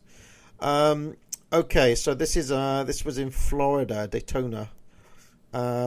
with Gordon Soley on commentary and Mike Graham. Why don't you talk to me about Barry Windham versus Ric Flair? Yeah, this is like Barry Windham coming back from the WWF, and so this is like his first shot at the title. So I have a little backstory where, like, I thought the pacing here was insane. Where the guys are cutting, these guys go 40-something minutes, and originally they were supposed to go the hour draw, but they went over on the undercard, and so they weren't able to get. They couldn't work the hour draw. But you see Wyndham do everything here that he possibly could because he's trying to beat the champ. You see him work the arm, then you see him transition to the back, and then you see him going after the leg, and you just see Wyndham do almost everything in his power to try to beat the champ. And Flair's that, he's the champ, and you can't beat me. I'm the kingpin. And he had like an answer to everything that Wyndham did. And there was that really cool spot where Flair's working over Wyndham's head, and then he does a figure 4 head scissors. Which yeah, I don't think I've ever seen that spot before. I thought it was like a sleeper hold with the legs almost. Yeah. Just awesome, and they did. I mean, it was another classic match. I mean, it's just incredible pacing, and and maybe because Flair's pacing was so much ahead of its time that maybe people always give him the go go go go attitude where he just wanted to get stuff going. But man, they made the match exciting and different. It's also just not true. It's not like, I mean, yes, this match cut a pace, but it wasn't what I describe as go, go, go. No, I wouldn't either. I mean, there was so many. I mean, they were working for a purpose. It was all purpose. But I also want, like, one of the things I noticed when, I mean, Flair was on top for section of this match, and I think Wyndham this was like a more of an NWA title defense style match, where Wyndham took more of the match. Which is, what you'd expect of the champ against a younger opponent. Yeah, and going into this, he is actually going into a territory which was Florida at the time. Yeah, I mean, this is a really old school style match that if you actually do go back and watch 70s matches, you'll see all, like Race, even Briscoe have matches like this all around the country, okay? And it's typical for the challenger to take a lot of the match. I think you could say, but in the times when Flair is on top, he is quite methodical in the way that he works somebody over. Like he will, hit that snapmare and then he'll level the knee drop. Yeah, and he see how we both said that in unison. Yeah, we know exactly what he's going to do, but it's like he gives it time to register. And this is like go go go does not mean that you're constantly doing, like, it doesn't mean, oh, he's doing this, he's doing this, he's doing that. Go go go means you're not giving moves time to register their impact. Yeah, he gets up and jaws the crowd. He talks shit to the crowd to let things breathe, And I just do not think you can say that about Ric Flair. It's not like, I mean, I'd say go go go be something like Kurt Angle versus Chris Benoit. Yeah. Pete. I buy it. Where it's like, 4 German suplexes. Now I'm going to do 4 German suplexes. You'll never see Ric Flair do that. Today's crowd matches are go, go, go. I mean, it's... Or like any John Cena match from the past year has been pretty go, go, go. Anyway, on this match, one little note I had was about Barry Windham's mustache that I had to mention. Oh, yeah, I bet you would love this. Yeah, really sleazy, horrible little mustache. Like a kind of bump. It's like he's not old enough to grow facial hair or something. Yeah, they don't believe that he's old enough to drink, so he's facial hair. The other thing I noticed in this was that the sustained focus of the offense. Like I noticed he followed up that head scissors sequence with the pile driver, Pete. Yeah. And then he worked over the neck for about, I'd say, 7, 8, 9 minutes straight. Yeah. Then he switched focus to the leg because he knew he wanted to go for the figure 4. I mean, for me, that's perfectly fine. Okay, you've worked over the neck. That's weakened the opponent there. Now, if you can take out a leg as well, that's two body parts gone. Over a long match, I think that's perfectly acceptable. And you also got people always say, oh, the figure 4 is an impotent move. But in the 80s, it wasn't. Dusty passed out to it. we've seen him hook on the figure four on Luger in '88, and that leads to him. His knee crumples. I mean, we see a lot of that. I want to say, Jimmy, I'm positive that I saw a match where Jimmy Garvin passed out. Yeah, passed out in '87 Great American Bash. There's a lot of that. I mean, it became a running joke in the '90s. I agree, but back in the '80s, that figure four was treated as deadly. I mean, they sold it. I mean, they limped like a mother. They weren't joking around. It might not have been an ending, but it set up an ending. I think there's a difference as well, and this is kind of WWE psychology kind of creeping into people's thinking a bit. But there's a difference between a signature hold and a finisher. Yeah, a signature hold is something that you recognize that a guy does. Okay, it doesn't necessarily have to end the match. The figure four is sustained damage, right? You can do it for X amount of time. It's not necessarily going to finish the match, but it's going to weaken you a hell of a lot. Yeah, figure four is akin to like a bear hug almost in a way. And I'd say that the biggest example of this being jarring to like modernize would probably be Choshu. Ricky Choshu. The way Ricky Choshu uses the Scorpion Deathlock is very different from the way that Sting or Bret Hart uses it. And you see that criticism a lot. Oh, I don't like the way that Choshu uses it, because he goes to it like in the middle of a match, or he uses it much like Ric Flair uses the figure four. Yeah. It's just a different time and a different mindset of what holds do. And for me, it actually makes more sense to work a submission hold in the middle of a match that's going to take something out of the opponent that leads to something like the finish of the Starrcade 88 match with Luger. Yeah. Anyway, let's get to the top three here, Pete. And they're all against the same opponent. No guessing which one. It's Ricky Steamboat. We're going to go to Wrestle War first. Wrestle War 89. This is 5/7/89. 37th on my list. 19th on Chad's list. Why don't you talk to me about this one? Incredible psychology again. I mean, the meat of the potatoes of it was Flair. Steamboat took bigger bumps throughout the match. First, he takes that one bump off the apron and messes up his knee. And then, and Flair's going after the knee the whole entire time. Then he gets to the top rope and takes that even bigger bump from the top of the apron, top of the ring post, all the way to the floor. And then, then Flair's just all over it, just chopping it, destroying it. And I actually felt like the match could have done 5 more minutes of just seeing Flair decimate the leg before they actually go to the finish. But when they go on a roller coaster ride of drama and excitement, and again, it's they played off their previous matches. Did you ever see Flair work anyone else do a double arm chicken wing to him before these matches? No. So is that Flair going to his comfort zone because he's working with his all-time favorite opponent?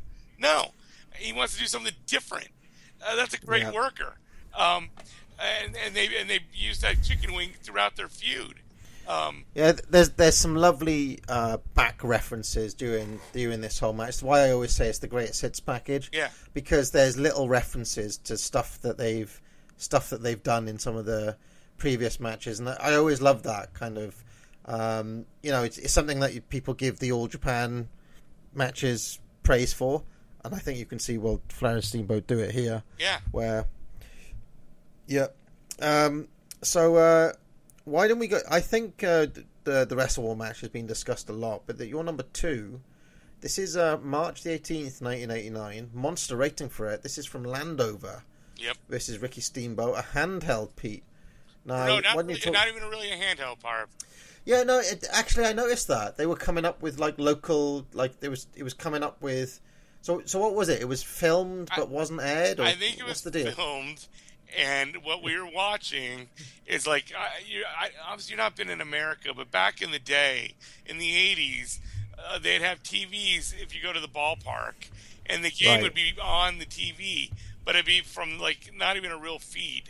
It was just from what they were taping, and it was just the feed they'd view. Like like at Mania, it'd be the feed they'd be having on the jumbotron, but here they'd have it on small TVs, and it was just like a little one camera shot thing, and that's what it was.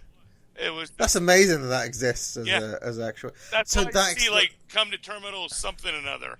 That explains all the weird noises on the end of this one. Okay, all right. Yeah, and I don't know how they found it or how it became public. It's just I don't know, but it's just all it is just the terminal. It's just the arena feed that somehow somebody got. Isn't it mental that they'd record a match just for that? Yeah. Actually, this whole card was recorded. Okay. Well, why didn't you? So I reckon this is a match that many people won't have seen. I love it. With the feud, it was different because we actually got a big, more character based. We saw more of Flair being the heel. You saw Steamboat as the baby face. The crowd was completely behind Steamboat. The crowd wanted to murder Flair. You see Hiro Matsuda actually gets involved, and he's hitting Steamer's leg. Again, definitely showing the dynamic, getting the definition of that's one of the criticisms of this feud in '89 was Flair wasn't clearly the heel and Steamboat wasn't clearly the baby face. But eventually, through the matches, they get where they wanted for the most part. But I thought the psychology here was great. I thought Flair, it was all Flair going after the leg pretty much the whole match. I thought Steamer's comeback is great because he's going back to the leg and it's all payback spots of him going after the leg. We see a little bit of the double arm chicken wing, but it's Flair takes about 65-70% of the match again, which is not typical of heel Flair, where people will always say, "Oh, Flair, he never, he can't work on top." He worked on top here and kept it really interesting. Cheated, was laser focused on the legs, going after it. I thought it was an incredible classic match, and people really need to see it. And it's like, we were talking about this, and you brought up the point where, and this is actually, I think, kind of supports Will's point of our friend Will from Texas of having a babyface NWA champion, where Steamboat here comes in and gives the match to his opponent, most of the match to his opponent, but still comes out on top. And made the match was really dynamic and interesting because it was so different. Yeah, no, I made the point, Pete, that this is basically Ricky Steamboat as Jack Briscoe. Yeah, excellent point. And one of the interesting things I thought watching all the Jack Briscoe matches and some of the promos and stuff around it was that they always put Briscoe over as a great defensive champion. That's how they spun it, even though he's a babyface, they always said, well, he's a great defensive champion. What that actually means is that 90%, 80% of the matches is going to be Briscoe giving it to the opponent. Yeah. And you see the NWA champs all work that way, where the challenger gets the lion's share of the match. I thought it was really cool to see Ricky Steamboat doing that with Ric Flair. Yeah. So Ric Flair's the guy who's on 80% offense, a position that he would have been. He's the champ so often. Here we see him as the challenger, and it makes a difference when Steamboat is so good at selling though. Like he sells the hell out of that leg, and long-term selling this match. Incredible. I thought this was really good, Pete, and I've done my top 100 now, but if me and Chad ever do it again, I'd have to give this one consideration for inclusion somewhere. I thought it was really good. So, the thing I like most about it is like we get the clear their roles are clearly defined here. I guess not a very smart ass crowd in Landover. They were just basically did what they were told. Cheer the babyface and boo the heel. Yeah, and then again, not do what they were told, but they worked it that way. When you have a manager cheating and you have Flair pulling the tights and yelling at the crowd, well, damn, he's the heel. Very surprising to see Matsuda get so involved. That's probably the most he did in that entire run. Oh, yeah. During this match, because he really does nothing in many of the other matches that you see. Yeah, and, but and not only is this a great match, Marv, they also This is the second they worked twice in the same night. Wow. In Philadelphia in a handheld that's out there. That's also an incredible match too. Yeah, I wonder how many. Like Flair reckons these two wrestled each other like 1,000 times. That's probably too many, but it must have been. It must have been like approaching 3 figures. The amount of times these guys faced each other over the years. Yeah, the guy who I think Flair in the '80s who has the most footage of wrestling Flair, I think is Kerry Von Erich. Right. Okay. Because they're all over Mid-South and we point to Hawaii, Japan, Texas. I know I think hopefully there'll be there's an hour draw. Hopefully they'll pop up in Houston. In terms of what made tape, right? Yeah. But in terms of live matches, in terms of live matches, his most regular opponent was Wahoo, wasn't it? Probably. He probably wrestled Wahoo like 500 times or something. Yeah, he probably did wrestle him quite a bit. And but he also wrestled Steamboat a hell of a lot. Yeah. We've got some stuff on garbage tapes and so on, but like that's another thing that I think about, Pete. Let's say every single match he ever had with Steamboat was on tape. I wonder how many of them would be fantastic. A lot. You can only imagine, right, how much is just not there. And that's another thing. I don't want to keep on making a comparison to the All Japan guys, but so much of the matches that they had were on tape. Yeah. Because they just had better, more. They kept more tape. They had more stuff that they showed on TV. Modern, yeah. They had a weekly. They didn't show. I mean, they didn't run a territory where they were just trying to build the matches for people to go out to the house shows. They were, that television was their shows in Japan. Yeah. Yeah. All right, well, no guessing what number 1 is then. It's basically Clash 6, 4-2-89, Ricky Steamboat versus Ric Flair. Number 1 on my top 100 matches of all time. It would be number 1 on mine if I made a list. Yeah, and number 3 on Chad's. I mean, God knows how much I've talked about this match, so I'll just let you have the final word. I don't think you can add anything to it. I think psychology-wise is incredible. The pacing is incredible. The storytelling is incredible. The drama is incredible. The only thing that's bad about it is they wrestled in an empty arena. Yeah. And that's on George Scott, I want to say. Yeah, it is totally on George Scott. Other than that, I can't think of a more perfect match in my opinion, where it's just like, and it only feels like it's 20 minutes long. And you did a Broadway, a 60-minute, almost 60 minutes. They go 54. I consider it a Broadway.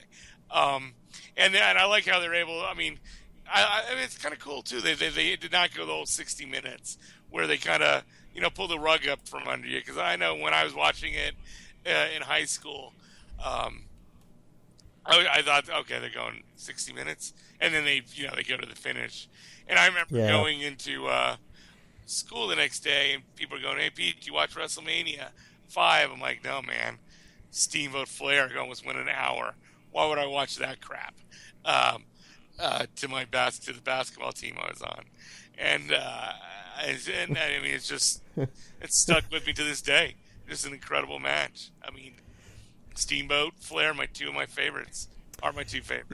Yeah. The only thing I've got to add that I haven't said before is that I recently I'm going to be recording the All Japan Excite series this weekend, Pete.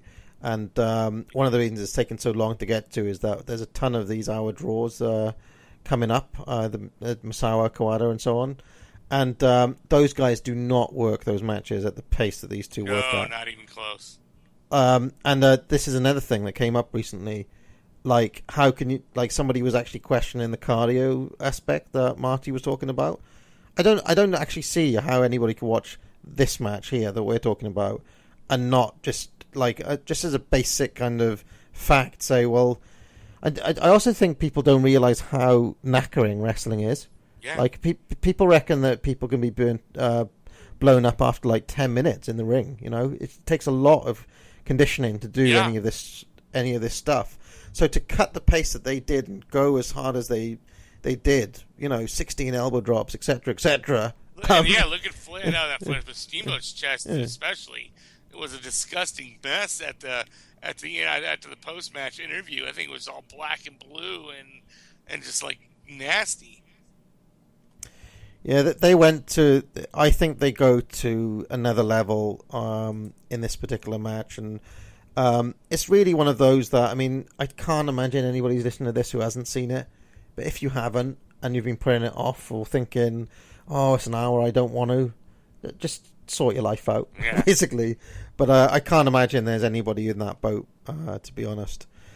Well, Pete, I thought this was good fun. Really spirited discussion of these 20 matches.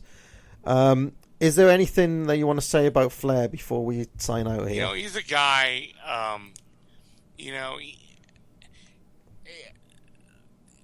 he has like so many great matches. I mean, I just named some of these here. But I mean, he's had great matches with Greg Valentine. He's had great matches with Randy Savage. He's had some of Hulk Hogan's best matches. He's had great matches with Sam Houston. He had a really amazing, there's the myth. I didn't really care for it that much, but there's the myth of the George South Jobber Classic match. But I remember watching it live as a kid, like, what the hell? George South is getting near falls on the champ. It's just like, if you wrestled Ric Flair in the 80s, and the only person I can think of, he still had good ones, was Nikita. I thought Nikita might have been his worst opponent. But, it's just like who's who? Piper. Freaking Mike Sawyer from freaking Portland. He had almost match of the year contender matches in Portland. 2 out of 3 with Sawyer. Not Buzz Sawyer, the Bland brother. Kevin Von Erich, Kerry, David, Chris Adams, Jerry Lawler, Coco Beware, Bruiser Brody. It's like a who's who, a what's what, and a who's that. I've never heard of that guy. Sam Houston, Magnum TA, Dusty. We didn't even mention Magnum. He had some great matches with Magnum TA. Matches with Magnum. It's just a Nick Bockwinkel. It's just he had a decent match with old Jack Briscoe. Later on, yeah. Piper. Wahoo. Blackjack Mulligan never made tape, so I don't know. Heck, Roy Hawk he had some decent matches with. Yeah, I'm not the biggest fan of that. I really hate Row Warrior Hawk, Pete, but there's your typical Flair against the job, yeah. That's a Flair against a broomstick, but at least he did the Gorilla Press Slam as part of his everyday repertoire, right? Yeah, exactly. I'm just having a look at I'm on Mookie Chris Harrington's site. Yeah. And I'm just going through the DVD-R results, okay, just to see how many in the 80s, how many times Flair is in the top 10 matches on different. And bear in mind, the Crockett set has not dropped. Yeah, this right? is not even his home territory. This is him just coming in for a cup of coffee. He is basically on every, apart from New Japan, as far as I can see. Because he wasn't on there. Right, so he didn't wrestle New Japan ever, right? Right. Until later on, until like the 90s. Maybe 80s, yeah. But no, yeah. He basically has a match on every single set. Yeah. That I can see. I'm just having a look. Mid-South, number 3, Ted DiBiase versus Ric Flair that you had. This is Memphis. Number 8, Coco Ware versus Ric Flair. This is, which you didn't even mention here, Pete. You didn't even have it on your list. This is Texas. Number 3 versus Kerry. Not the match that you had. This was 8/15/82. Number 4 versus Kerry. 12/25/82. Yep. One's a 2 out of 3. One's a cage. Number 8, Flair versus Kerry. 4/1/83. Yep. Number 11, Flair versus Chris Adams. 2/3/84. Okay, that's on the Texas set. This is All Japan. Number 5, you're Flair versus... only naming the top ones. You haven't even gone through the whole list. They're all easy. No, I'm literally just naming the top 10 ones. Yeah, he's even further on the list on other ones, yeah. Okay, best of AWA, even. Let's have a look. Let's see, is he on here? Number 21, Nick Bockwinkel versus Ric Flair. So, and that's AWA. You don't even associate Flair working that territory much at all, right? So I'm just saying that number 24, Flair versus Magnum TA, that was an AWA. So it's kind of like, I don't know. I just don't see how many other guys you could realistically do that with such a wide variety. And we're not even scratching the surface here, Pete. Yeah. Like these 20 matches and that bunch that I just mentioned that ranked really highly, we're still not even I've got Will's fantastic Four Horsemen set, which has got the week in, week out stuff, and there's just TV title defenses against Bobby Eaton. Yep. That's a really good match off the top of my head. And it's just it's the depth. Yeah. It's not a quantity thing. It's just a kind of variety. How a variety and sustained period of time, and how can people not give that any of that stuff that we're talking about any credit? And it's consistency too. I mean, if you look at, he has great handhelds. He has great arena footage. He has great TV matches. He's never mailing it in when he was in his prime. When he got older, come on. If you're just basing it on his 90s, and that's the thing, I don't think you should hold his 2000 work at the same premium as his 80s work. It goes down to how you're going to vote. Well, that is something we're going to discuss on the next show, Pete. Oh, okay. Me and Charles, we're going to talk about exactly when you think of Flair, who do you think of? But for me, all that stuff that we were just talking about, it's like people seem to be able to dismiss all of that so quickly and lightly just by saying, "Oh, well, he came off the top." It's just how facile do you want to be? And then they're literally put in, I don't know, just to choose Bockwinkel off the top of my head. I'm high on Bockwinkel, right? But Bockwinkel doesn't have that. Nick Bockwinkel is not in the top 10 matches of every single set. He was actually pretty disappointing on the All Japan set, if we're honest. Do you know what I mean? Yeah. So it's kind of outside of that Billy Robinson match. And it's okay, but all of that is quickly forgotten because people want to be seen to be high on Boc, and Flair is the man to shoot down. I just don't get it. So anyway, let's stop there. What do you want to? What have you been up to recently, Pete, on your old podcast circuit? I just did I think 2 reaction shows with the crew. We'll be recording This Week in Wrestling on Sunday, and should be dropping Monday. Right, and we'll have Titans coming back pretty shortly as well, so look out for that one. It's been we've been away for a couple of months, right? Seems like it. Yeah, I've recorded, I think, 8 or 9 in This Week in Wrestlings, and we haven't recorded a Titans. Yeah, I don't want to throw anyone under the bus, Pete, but let's face it, it's Johnny's playing it. Yeah, it really is. All right, well, I had a lot of fun, buddy, so thank you for coming on here. Man, so did I. I had a pleasure, man. Thanks for having me. Hopefully there'll be a few people that check out some matches that they haven't seen before. Seriously, the Landover one and the Tenryu one, if you haven't seen those, I would go out of your way to watch them. For sure. All right. So long for now.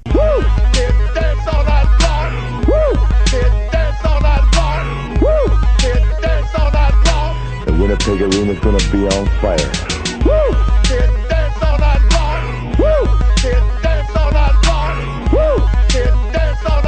It's gonna be on fire. You know what I'm talking about? Against Holla! You really wanna jump on this mountain? Go! I'm gonna be available anywhere you see my name on the marquee, and you can ride this mountain all night long. Moreno, if you're 18 years old or over. Woo! That's a world champion. World champion. World champion.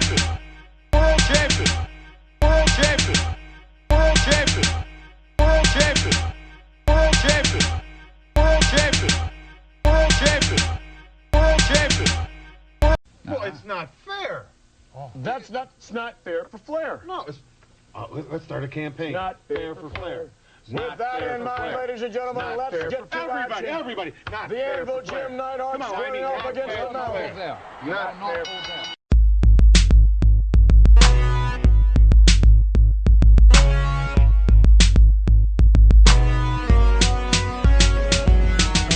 My God! I almost forgot the fourth horseman! Ric Flair! No! Make your boy Ric Flair is coming to Winnipeg. Here he is, the world heavyweight champion. Wally Carbo, the great wrestling promoter, called me on the phone and said, Nate, said Slick Rick, champ, I'm gonna make the price right. Brother, your credentials are unlimited. But you gotta take a long look at yourself before you walk that aisle. Because this right now is the toughest piece of work in wrestling today. Not Ricky Martel, not the Road Warriors, not the Freebirds, not the Road Warriors, but Ric Flair, woo, the living legend, the world champion. I can't help that I'm custom made. I can't help, but I'll tell you this. I can't help that I look good, smell good, woo, can't dance all night long. I can't help that I'm custom made. I can't help, but I'll tell you this. I can't help that I'm the greatest wrestler alive today. That's the world champion. Well, hello everyone, and you're listening to the fourth and possibly final part of Fair for Flair. And who better to be fair for Flair than my guest on this show, Charles. How you doing, Charles? I'm good, if not lost, then who? Now, if you don't know, Charles, of course, is the head honcho there at Pro Wrestling Only, the greatest wrestling forum. So we keep on telling ourselves. Anything you want to mention before we get going here, Charles? I hope everyone enjoys the show. If anyone is interested in signing up at Pro Wrestling Only, please do not use the actual function on the site to create an account. I have no way of knowing that you're not a spam bot, and so I might accidentally delete you. We'll delete your account, not delete you. I can't do that. But if you're interested, just send an email to pwomembership@gmail.com. That's pwomembership@gmail.com. All that I need to know is which username you would like, and I can create your account from there and get you all set up. So if you do forget and you go through the actual system process of creating an account, it's not a big deal, but it may result in us having to repeat some things if it's a while before you figure out that you should have emailed me, and then you have to go back and fix it. So the best way is just to contact me directly through email. I can create your account in seconds, and then you'll be all set. So, of course, we're talking about Ric Flair again on this little mini-series here. And, I've looked at several aspects of his career. Today, I think we're going to be taking a slightly more holistic look at the whole package. Before we get into it, you may have noticed, Charles, that I'm maybe sounding a little bit hoarse. My voice isn't quite what it usually is. And that is because, possibly in honour of the great man himself, I have just spent about 48 hours drinking and partying, because it was my friends getting married, and I've literally just come back from Dublin today. And I haven't had a lot of sleep, so just like Ric Flair. It's a research. Yeah, on the job research. But thankfully, I think Charles, you'll be hearing Charles's voice for a bit more than mine, I hope. Now, before our general plan for this show, Charles, is we want to consider Flair as a greatest wrestler ever candidate, and look into some of the ways that people do that and how we ourselves would go about thinking about that. And also then we've come up with various different guys who we want to compare Flair to over the course of the next hour. But before we start comparing him to other guys, there's a few things you've been wanting to get off your chest for a while, Charles, on how Flair is kind of judged as a candidate. Why don't you go into that? Well, and my point, I guess, more than anything else, is not so much that Ric Flair is the unquestioned greatest wrestler of all time. He would probably be my number one pick, but I mean, if someone else has him at number 2 or number 3 or even number 20, as ridiculous as that seems to me, my problem isn't with the ranking of him in comparison to his peers. My problem that I often have with how people talk about Ric Flair is that he's held to a standard and he's vetted at a level that I don't think any other wrestler has ever been, with the exception of maybe, and this is interesting, with the exception of maybe Shawn Michaels, who I think has had his strengths and weaknesses analyzed to death. That's definitely happened for Ric Flair, to a point that I think the fatigue of the conversation itself is at a point where some people may not want to give Flair a deserving ranking just because they're tired of talking about him. And I can almost understand that. It seems like a lot of conversation ended up going back to Flair. And to me, I think one of the strongest aspects of his case, if we're looking at it that way, is that he has been vetted at a level that no one else really has, and he survived it. That doesn't mean that we haven't exposed any flaws in his game or that he is a perfect wrestler. I don't think that one exists, but I would say that, I mean, if you're looking, like, I feel like some of the wrestlers that are talked about for the number one spot, they've had a few critics, but we've never really taken the same approach where we really look at what they're doing and almost, I don't want to say fish for flaws, because I think that that's kind of accusing people who don't see Flair as the best ever of something that I don't want to accuse them of necessarily. But like, you're not going to see someone sit down and watch a bunch of Tenryu matches specifically asking themselves, is Tenryu the greatest wrestler of all time? But will Tenryu get a number one vote? I would say that's highly likely. And I'm just throwing one name out there as an example. So my issue is more with the process of holding one person to a higher standard than everyone else is being held to, because in my mind, that almost speaks for itself. Yeah. And I get it to an extent. Ric Flair is kind of the elder statesman when we're talking about wrestlers who are established as the best ever. And so to make a case for someone else, you not only have to make a case that that person is great, you have to make a case that that person is better than Ric Flair.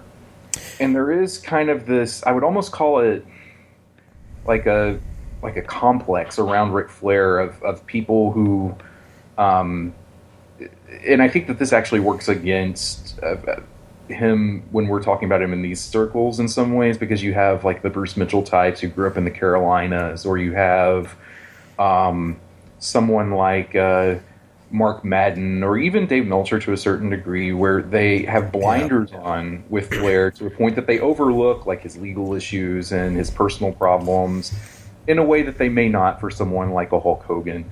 So, or I shouldn't even say may not, that they absolutely would not for someone like Hulk. And so, I was going to say that Dave Meltzer in particular may, I mean, some of the, okay, so the WWE, to some extent or another, has presented Ric Flair as the greatest of all time, or at least he's presented in those terms to us, along with the other wrestling mentioned, Shawn Michaels. WCW presented Flair as the greatest of all time at certain points, especially in the mid early 90s. The NWA towards the end presented him as the greatest wrestler of all time. To some extent, his gimmick was the greatest wrestler of all time. He talked about himself as in those terms. And Dave Meltzer also, I mean, you can only have a look at the history of the Wrestling Observer Awards to see how many times Ric Flair won that. And I wonder if some of the other candidates that we're going to be considering here, like a Stan Hansen, say, I mean, I've been through Old Observers, and you know they do the rankings of the top 100 wrestlers every once in a while in those rankings, Charles. You know how Meltzer goes through and he'll say, well, yeah, here's, you know, number one Ric Flair, number two, you know, Tenryu, whoever it is, and you'll see like Stan Hansen like down in the mid 30s a lot of the time. It's not like he didn't seem to be talked about in those terms at the time. You'll never see Jerry Lawler talked about in those terms in Old Observers. Do you know what I mean? So it's kind of like within the fandom, some of these other guys don't really have that, haven't historically had that cachet. I'll give you another example: the Larry Matisic book, where he ranked his top 50 wrestlers of all time. he obviously had Flair in that list, where I think Lawler was one of the people who didn't even make the 50. So I'm just saying that there is, with some of those other candidates, possibly a certain amount of I don't want to say overcompensation, but an awareness of the fact that historically they have not been pimped, whereas Ric Flair has been pimped to the point where it's now seems pretty played. Do you know what I'm saying? It is disappointing because I don't want future generations of wrestling nerds like us to look at Ric Flair the same way that we look at someone like Lou Thesz. Well, he held the world title so many times, and he was considered the greatest of his era, but what we know about him really stops there. And I feel like, I guess that may not happen to the same extent with Flair just because there's so much more footage available of Ric Flair than there is of Lou Thesz. But I think that it automatically ensures that there will be more interest in other workers in both eras because, okay, well, if it's that unquestioned that Ric Flair is the best ever, then why shouldn't I watch other people? It's kind of like if you make a comparison to music, it's interesting because this isn't what they were at all, but like the Beatles have become such a rock critic establishment pick as the greatest band of all time that, it's kind of, I think, turned them off to this new generation who sees them as representative of this power structure that they're not really part of. Yeah. And it's true, yeah. The same risk is there for someone like Ric Flair, I think. With that kind of lazy... I mean, we've talked about lazy criticism, and I think that's definitely true in some cases, but it's almost lazy praise just as much. And so that's... To me, that does me no favors. Like, if I hear someone say that about Ric Flair, and I know that they're doing it in those terms, well, he's the nature boy, and he stays all... Like, no, that's not really what we're doing. There's a difference between what we're doing when we're talking about the greatness of Ric Flair and what that is, and I really wish that those things weren't lumped together, although I can understand why they are. Yeah. I mean, it's sort of this is sort of a side point, really, but I don't actually think it will happen with Ric Flair, the same that happened with Lou Thesz, where we don't really... I mean, Thesz's name doesn't really come up at all. And, I mean, I've watched a few Lou Thesz matches, but I haven't really been... There's nobody really around to talk about that era, if that makes any sense. But my understanding is that a guy like Thesz was just not well liked by other workers and things. Like, he was respected, but they didn't... Whereas my impression with Flair is that basically other wrestlers will consistently put him over as the greatest. And in fact, his generation always put Ray Stevens over. You seldom hear them talk about Lou Thesz. So I just wonder if the fact that he has such cachet with wrestlers would mean that his name will always be, in the first two or three mentioned. I don't know. I mean, that's just a kind of side point to wonder about. And wrestlers do evaluate other wrestlers on different criteria than we do as fans. Yeah. Probably weren't online for this. I know that, well, there was no PWO at this time, so I'm not sure where you were at this point. But I remember when Ric Flair released his book in late 2004 and made the comments that he made about Bret Hart, and then Bret responded. Do you remember all of that? Yeah, I was around, yeah. Not DVD-R, but other boards, I'll just say that. Well, I remember when that happened, and I remember that wrestlers started stepping up and voicing their opinions about who they saw as better between the two. And then you had, a lot of longtime WWF guys who pretty much didn't watch anyone else and just because they were so busy all the time, which I definitely understand. I mean, they tended to side more with Bret.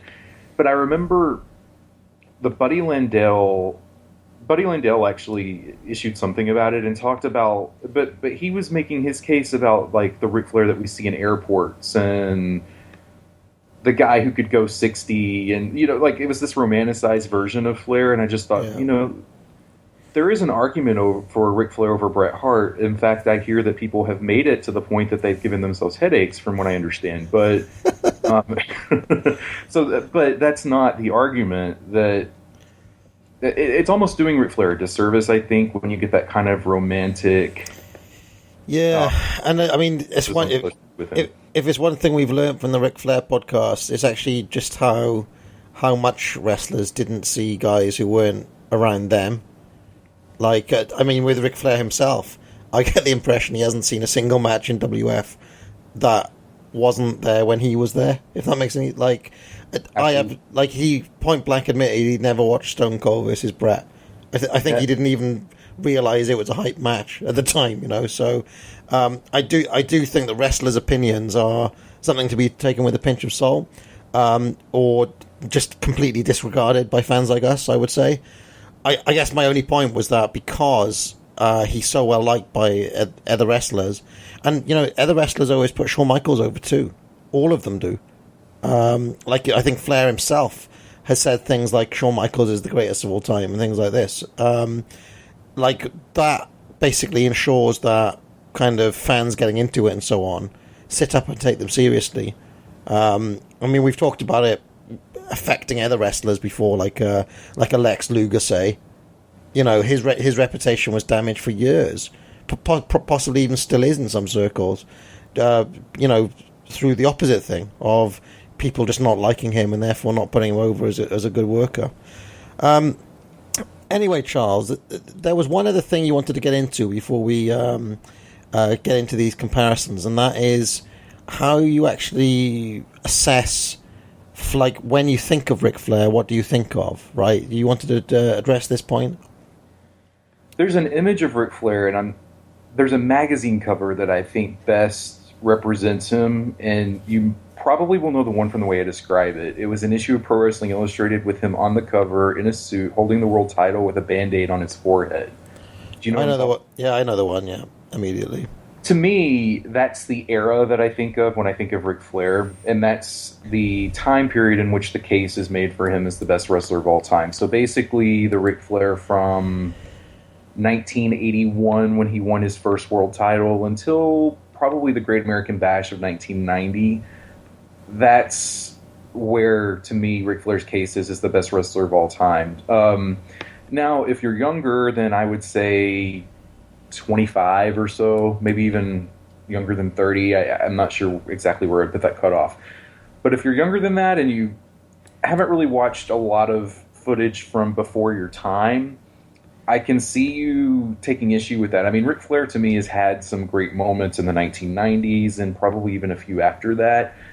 But he really, I think he dropped, I think he was still just as good as anyone in wrestling when he dropped the title to Sting in 1990. But I don't know that we ever really saw him perform consistently at that same level again. And a lot of that was just wrestling changing and kind of searching for its new post-rock and wrestling identity. And so sometimes they would go back to the well with types like Flair and Hogan, and sometimes they would try to experiment with someone new, which sometimes worked and sometimes didn't.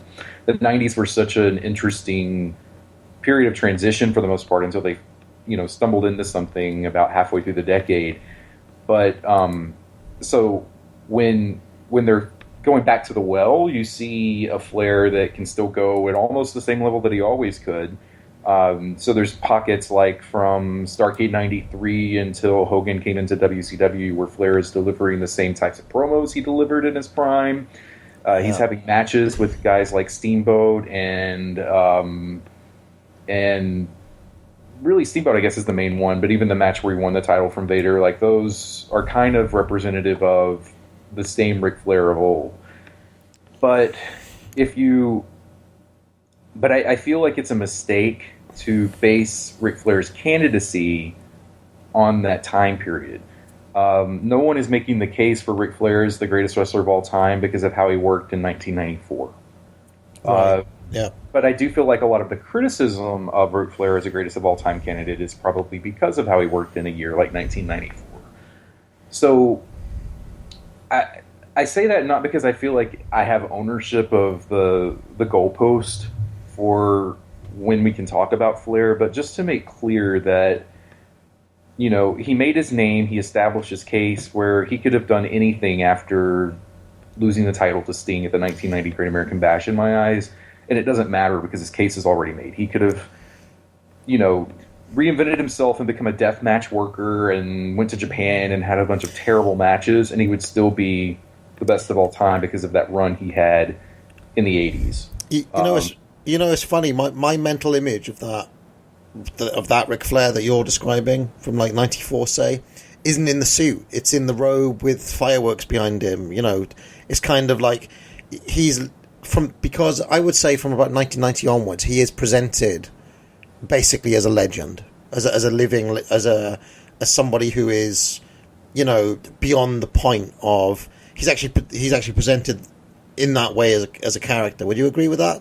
Especially in that 93, 94 time where... I do. He wasn't really pushed as the young playboy anymore. They couldn't present him that way. I mean, they mentioned that he had a wife at home, which they would have never done in the 80s because it would have destroyed his gimmick. Yeah. You know, it was just... It was a different presentation of him. It was more the guy that people knew and respected and believed in, kind of an icon, whereas in the 80s, he was a wrestler of the times.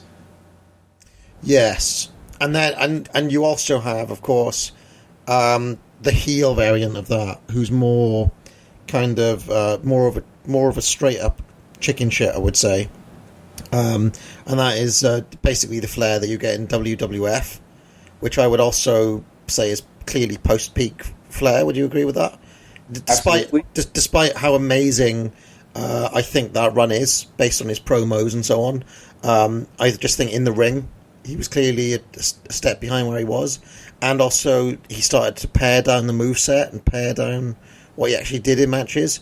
And then again, in the 1995-96 period, just before the NWO come in, he again is basically that WF character doing that, you know, when he's feuding with Savage, I would say. I'm sorry, I was just going to say, the paring down for me is very interesting because it's something he even talked about on his podcast when he had Lex Luger on as a guest. I mean, those matches were fast-paced and he was making Luger work. I mean, they were doing press slams and suplexes and clotheslines. I mean, they were keeping the match moving. And so it's interesting that, you know, Flair was a guy who was making Luger do every move he had, just a few years before that, and now he's a guy who's trimming down what he's doing. Yeah, and see, I wonder why that is counted against him, because I don't know. Some people I'm looking at on this list here literally have two moves. So what's the differentiator? Maybe we'll get into it in a second. But and what I don't understand about criticizing him for paring down is that it often comes from the same people who criticize people for doing things that are beyond their reach. That's a common criticism of someone like Shawn Michaels, of Kurt Angle, of Chris Jericho. I've seen it sort some others too, is that they overreach beyond what they're actually capable of doing. So if you're seeing a Ric Flair who's entering his 40s and he's still working and he's still pushed near the top, but he can't give you that 30-minute Ric Flair match every night that he used to be able to. He can on special occasions, but not night to night. Then why would it be a bad thing that he was paring down? Yeah. And I may be making a straw man there because I'm not sure anyone has specifically made that criticism of him during that time period, but I do think there's an inconsistency in the point there. I mean, the fact that, to me, if you're being consistent, Flair paring down his offense so much as he got older is something that should be praised, if you're also in the same breath criticizing other people for overreaching. Okay. So, I mean, but the main takeaway from all of that, Charles, is that when you picture Ric Flair, you're picturing him in 85, you're picturing Slick Rick, the NWA champion, the person who's going around the world defending the title. You're not picturing crazy old man Ric Flair in 1998, elbow dropping his jacket. As great as that character is, you're not basing any part of his candidacy on him. Absolutely not. I mean, for all intents and purposes, that might as well be a completely different wrestler. It's obviously not, but it has zero to do with how I look at Ric Flair. And I feel like too much emphasis, and this is something that, I mean, I tried to make this point with other candidates. It was kind of seen as trolling, and in a way it probably was, but it was trolling with a purpose. I was going into to threads for other candidates like Randy Savage. Well, how can you claim that you're ranking Randy Savage high? Look at his 1999 WCW run and tell me that that's one of the best wrestlers of all time. Yeah. You can do an out-of-context look at pretty much any wrestler that's been nominated and make them look horrible. I can't think of any. Seriously, people would be making their lists, and I'm seeing like Rick Rude ranked, right up there with Arn Anderson and around Ted DiBiase and stuff. And to me, Rick Rude's entire candidacy is based on like 1 year. Did you know? Like, and I love Rick Rude, but like, what did he do from literally 1984 until 1989? I mean, he's not, and then he got injured. I'm just saying that, like, when you start to pick holes, some holes start to look glaring if you hold them to the same types of standards as a Ric Flair. I don't know if Rick Rude's the best example. He's just one that stands out to me where I see his name crop up a lot on the lists that people make, and yet he probably has one of the shortest peaks going. Shall we get into some of these comparisons, Charles? Sure, I'd like that. Okay. So I don't know how we're going to do this, but why don't we start with Tenryu? We mentioned him earlier, and I guess, the point that a lot of people would make is that Tenryu is a guy who kept on getting better as he got older, or he kept on having good matches well into his 50s. How do you assess a Tenryu against a Ric Flair, Charles? I think he's kind of the inverse of Flair in so many ways. As he got older, he showed more of his charisma. He was able to do more in his matches. He was able to channel his persona into something that produced more good matches. And to his credit, Tenryu was someone that I would have very high. That's very much to his credit. He had much better matches than he ever should have, considering how sloppy his offense was and how limited he really was as a wrestler. He made it not matter. And I say that as a huge compliment, not to criticize him for being limited in any way, but just actually to praise him for being limited, but making it irrelevant.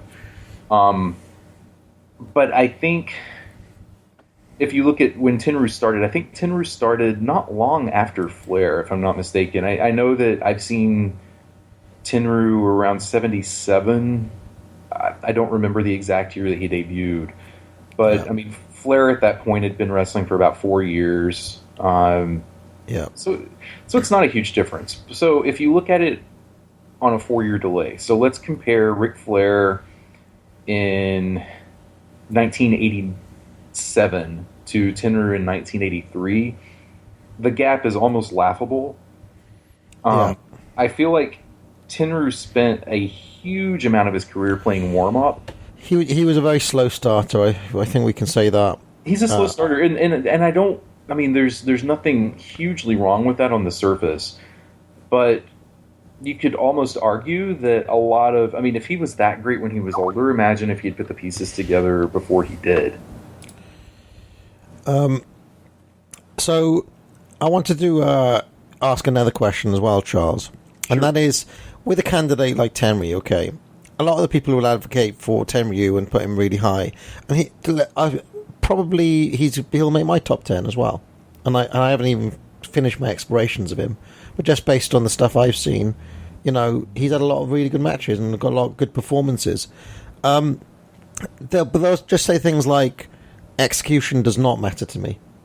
It's not quite like, and I just find that interesting that you're assessing the greatest wrestler ever, but you say, well, this entire category doesn't matter.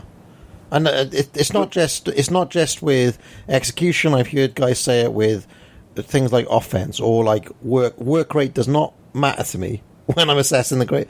And I'm just interested in that. And to be fair, I do think people could also flip the tables on us and say, well, speaking of that, you're saying that an entire portion of Ric Flair's career doesn't matter. And you're assessing the best wrestlers of all time, and you're just trying to ignore. Because I think that you can make a very good. I think you can make a very good case to say, well, you assess a guy on his peak, and I'm thinking about actual real world sports Hall of Fames when I say that. Typically, you take guys at their peak, and then if they have a lengthy career after that, that is seen as a bonus to the candidacy, but the main bulk of what makes them a candidate will have been done in those years where they made their name, type of thing.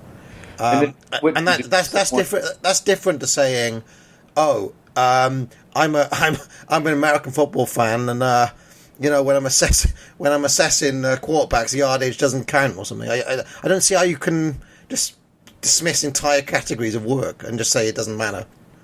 Yeah, I was more playing devil's advocate by making that point, but I do agree with that. Actually, I just I think a lot of, I mean, it would be like if we were making the point that Ric Flair was the best wrestler of all time based on what he did from 1995 until 2008, and that was where his case was made, then I feel like we would deserve everything we got for saying that.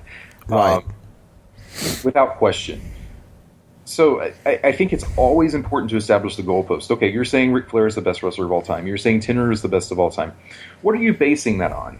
What time period are you basing that on? Because then other people can go back and look at that specific time period and they can draw their own conclusions. And to me, if no one who is advocating for a wrestler is saying that their case was made during a specific time period, then it's not fair to counter-argue by citing things that happened in a different time period. It's almost like the first person who makes the argument establishes what the posts are, and then you kind of stay within that. I mean, that doesn't mean you can't talk about anything outside of that, because I think but that would then go to my so with my Rick Rude example, say, Charles, I would limit the Rick Rude case to from literally 89 to early 93, if I was to be honest. Okay, I don't consider anything outside of that I've seen from Rude as being something I would include in a top 100 greatest wrestler list, okay? Now, that is a very small window, and I've set the parameters, okay? So does the fact that window is very small therefore count against Rick Rude? I've given him, 2 years of 2 full years of wrestling? How much can you base a case just on 2 years? I mean, it's the age-old peak versus longevity thing, but I'm giving an extreme example. What about someone who says, well, Tenryu did it for 20 years and Rick only did it for 10? Well, first of all, I would say I don't think that that's ridiculous. What I think would be disingenuous would be counter-arguing the Rude point by pointing to all these disappointing matches he had in 1984. Because he never said that he had great matches in 1984. So it's kind of like you're deconstructing an argument by stepping outside of it to make points that aren't relevant to it. Yeah, I agree with that, because it does drive me nuts that people do, he did a lot of low blows in 2004. Well, it doesn't matter. It just doesn't makes no. I think the point that me and Charles have tried to make many times is that literally, if Ric Flair had dropped dead in 1991, we'd still be making the same argument. Isn't it basically that, Charles? It is. And with Tenryu is still active. So I feel like, okay, if someone's going to make the case that Tenryu was still great as he got old, then keep making it. I mean, he's not done yet. Are you seeking out every Tenryu match that makes tape? Because he still has some that make tape all the time. I mean, he has his own promotion right now in Japan that's running shows. So if you're still stopping it at a certain point, like 2005 or 2006, then it's the same thing. Okay, shall we move on to another candidate? I'm going to draw at random here, Charles. Let's have a look. What about? Why don't we go to this one? You wanted to talk about Santo or Santo. I'm not very good on my old lucha pronunciation. How do you say it, Charles? I would say Santo, but I'm not the best person to either. So. I don't know too much about this candidate because I'm not a lucha guy, but what would you say about him versus Flair? This is a time for a funny side story. There was one time that I worked at a call center, and I did the recording of, to hear these options in Spanish, press 2. And I was told exactly what to say, and I said the options in Spanish, and it was so horrible that within a day they removed the recording and had someone else do it instead. So yeah, I'm not the best person, but yes, for our Spanglish purposes, we'll say Santo, or that's how I would say it. And really, they're not one candidate, but I think we can probably talk about Santo and Negro Casas in the same conversation. Okay. To me, I feel like Santo Santo is actually a lot like Ric Flair in a lot of ways. He's the wrestler. I mean, before people started getting more familiar with Lucha Libre, he was the wrestler that was most often cited as the best in the style, and it was his matches with Casas that people usually pointed to. So their mask versus hair matches from '87 and '97, and that, and maybe something like the tag match from When Worlds Collide. Those were usually the matches that were pointed to the most often for Lucha Libre. But more than that, I think the way that Santo's a lot like Flair is that he has a formula for working a match. And it's a little bit different because he's a technico, he's a babyface, so it's not a similar formula to the way that Flair works matches, but you can kind of, the same way, and I don't even consider this a bad thing, but the same way that sometimes you can watch a Flair match and you can almost call the spots, you can watch a Santo match and you can almost call the spots. And that's not a criticism. It's actually praise. I think I like being able to do that sometimes. But Santo is a guy, and this is to me where he falls behind Flair. I never have seen Flair, even on his worst day, in a match where he seems invisible. And Santo is a guy that sometimes in trios matches can just very much blend into the background of the apron. If the match isn't centered around him, then he is fine just standing back and not being seen at all. Negro Casas is much different than that. Negro Casas is an amazing apron worker, and so I wouldn't say the same for him. Casas is actually someone that I could see someone putting above Flair, but what I would want to see, I guess, just is, has anyone done the work of looking at his career week to week, and the same way that we've looked at Flair's career week to week during the 80s. So Casas is, I mean, he's still a guy. I mean, to this day, I still hear occasional talk of him having a classic match, and I think that's awesome. I'm open, definitely very open to hearing a case for Casas as better than Flair. I just don't feel like I've seen enough presented yet that that's a case that can be made. Because there are so many matches of his that made tape, so many trios matches, and probably even some more singles matches that I haven't seen anyone review at all. And so to me, it's not that it's wrong to put Casas above Flair, it's just that it seems premature. Yeah, and this is something you're very big on in general, Charles, isn't it? It's this idea that in order to make a case, you need to put in quite a significant amount of legwork, basically, of doing homework, of watching footage, and I guess this is one of your there's one of your little problems with the whole Greatest Wrestler Ever project, is because you think, and I've heard you say it a number of times, that nobody's really in position to be able to make a call on lots of different guys. And I love the project, I really do, and so I don't want to. I mean, people know what I said, and I don't want to bring all that up again and get too into it, only because I don't want to be a downer on the project. I think it's great that people are seeking out footage they haven't watched before, and they're looking at wrestlers and debating and talking about wrestlers. So the last thing I want to do is say something that... But how much do you need to see a guy in order to be able to make a call on them would be a question. If you wanted an objective answer to that, I think the objective answer to that is to figure out when their peak was. So you figure out, okay, based on what I've seen, and I've seen the majority of the stuff that's out there on tape, it looks like Casas' peak, and I'm just throwing out years here, I don't think this is accurate, was from 1987 to 1994. Again, those are just numbers I'm using for this example, not that I think that's when his peak was. Okay, so during 1987, or from 1987 to 1994, he has 150 matches on tape, and I've watched 30 of them.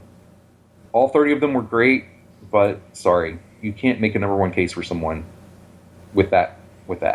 You've got to watch at least 100 to 120 of those and see him week in and week out and how he's interacting with everyone and how he's working before you can take that leap.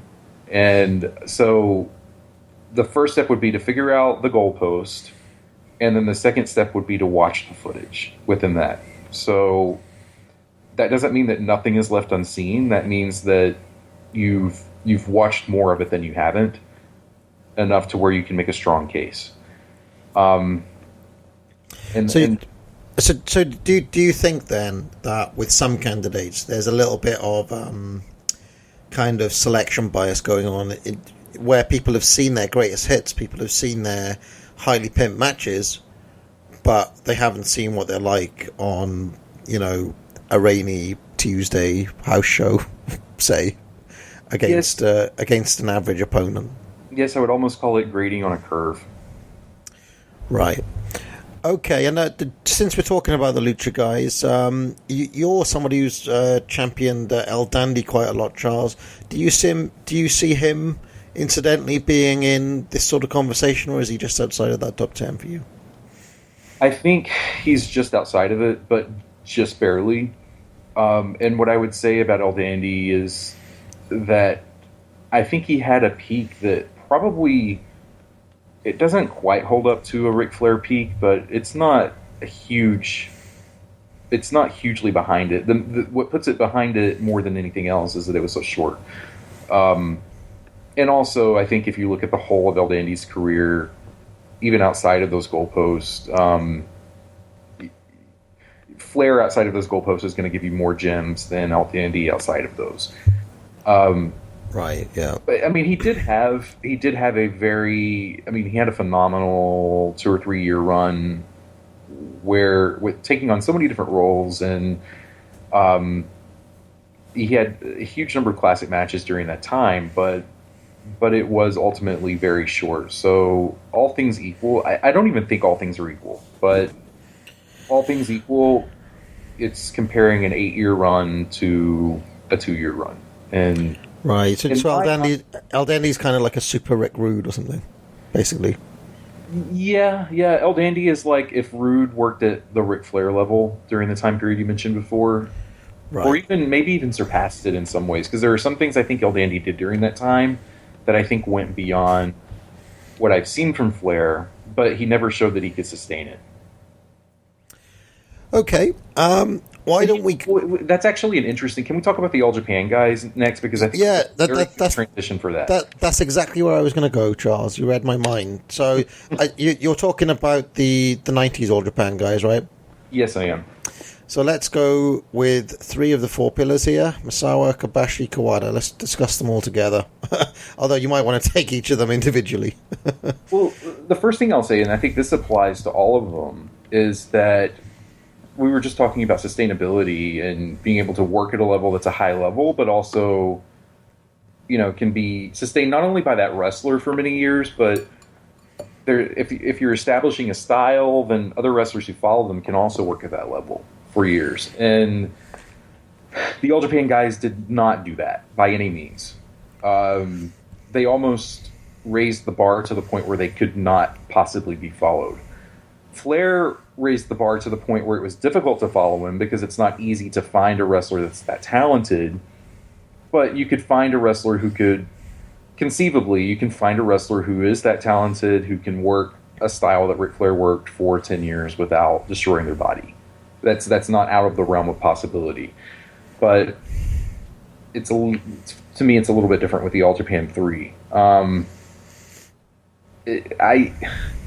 And so that applies to all of them in a varying way. I don't think that that's a huge issue in the sense that I wouldn't take any of them out of the top 10 or out of the top 5 for that reason. But I think, when everything else is this close, and this really is a case where I think you could say the all things equal argument really applies. When everything else is that close, those are the types of things I'm looking at. And so if you look at influence as a factor, not even influence, but just you can be followed. You're tough to follow, but you can be followed. I think Flair edges them out for that reason. They almost worked a style that was at such a high level that I don't know how to say what I'm trying to say. Do you follow where I'm going with this? Yeah, well, you're basically saying that they worked a style upwards that you couldn't keep on going indefinitely. It would have. There comes a point where there's only one way to go. You can't keep on out leveling yourself, as it were. So where do you take it? Right, and things like the bigger bumps in Flair matches, like the superplex off the top rope or the press slam or some of the other things that he did. I mean, Flair was a big bumper, but he did that for a long time. He's not having any major issues today. And it's not out of the realm of comprehension that you could find another wrestler who could do that. Yeah, well, the thing is with Flair though, he is superhuman, as they keep on reminding us. So, but I also think that he wasn't setting his own bar so high that he would never be able to top it, other than maybe in those Ricky Steamboat matches. I wonder. Yeah, no, I do think that Flair setting the bar where he did is part of the reason that Sting wasn't a major success as champion the first time around. Because people had an expectation of what a world title match looked like, and Sting just could not deliver that without Flair in the ring with him. I don't know if that would have been an important, it's a different environment, but in early 90s WCW, that was very important.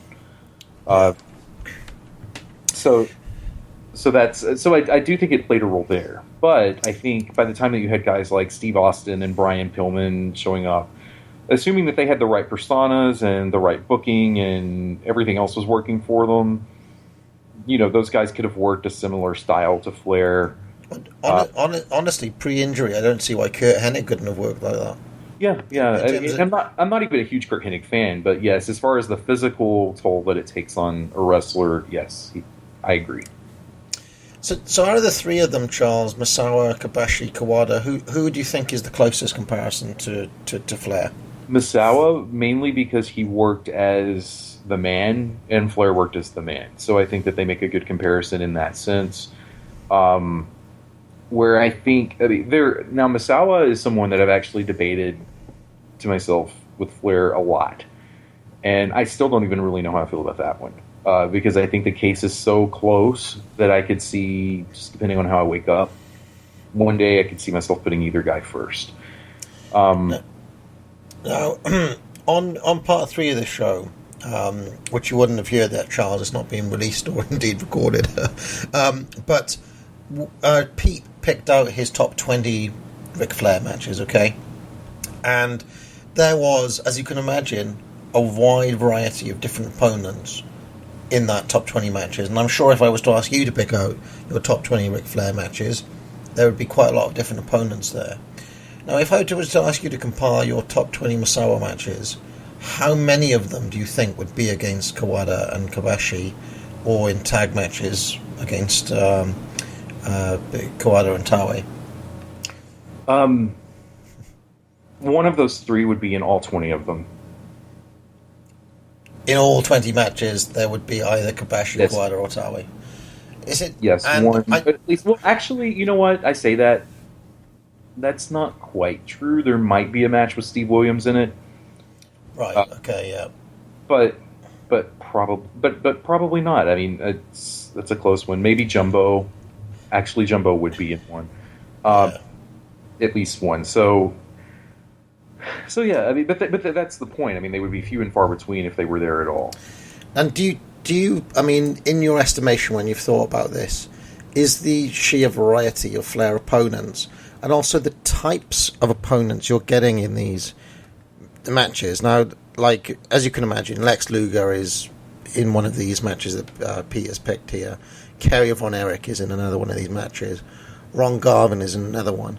Now, we have all talked about how these guys are underrated workers. Lex Luger's underrated. Kerry Von Erich is probably underrated and has got a case of being one of the better babyfaces of the 80s, I would say.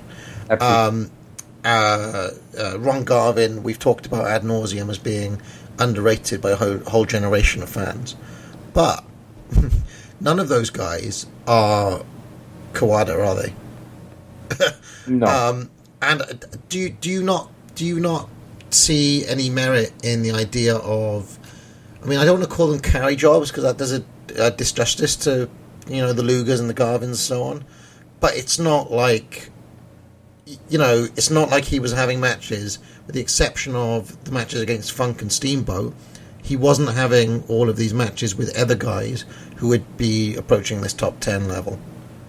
And is that not a feather in Flair's cap? That is a feather in Flair's cap for sure. I think, and this is something that I feel almost works against Flair when we're discussing him like this, even though it shouldn't. He really was a wrestler that was given the perfect opportunities to do what someone would need to do to be at number one of a top of a list like this, in terms of variety of opponents, a long run on top. I mean, Flair was definitely put in a position to deliver the types of matches that those of us that post at Pro Wrestling Only like more often than, I would say, even the All Japan wrestlers in some ways. But the point is that he delivered on that. It wasn't an empty promise. And you see, I mean, I need to talk on this. Say that Flair had unfair advantages, and that's why. What do you mean? What do you mean an unfair? It's not an unfair advantage to be the NWA champion. I know that. I know that. I'm just trying to put, I guess, the side of the argument out there too. But yeah. I think, I mean, if Flair had been working with Steamboat, Ron Garvin, Barry Windham, Terry Funk, if those were pretty much the only guys he faced for the entirety of the 1980s, ooh, would we even be having this conversation? I don't know. Or how about this, Charles? What if we actually had every single match he had with Ricky Steamboat on tape? How many of them would be as good as the ones that we know? Because I mean, that's the ones that they talk up themselves.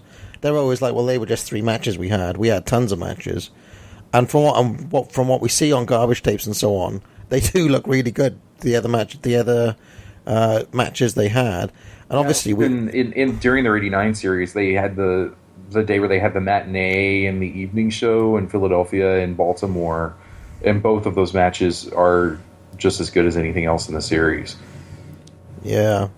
So I guess what I'm saying is that, like, the Misawa Kobashi Kawada scenario is basically what, I mean, we're getting all of the matches that we just don't have on tape for Flair. And in some instances we do, but what I'm saying is all the hundreds of matches he had with Wahoo and with Steamboat and so on, which are just kind of lost to the mists of time. We are talking about like matches on tape type thing, and I just wonder if we had all of those matches, whether what Misawa, Kobashi, and Kawada did would look as special versus the Ric Flair case, which seems to be more kind of scattergun, wider variety of opponents and so on. I think with the yearbook concept, I've been just as big of a proponent of this as anyone, but I do think, I mean, if you look at the week-to-week television, you do see that they weren't hitting that level every time they stepped in the ring.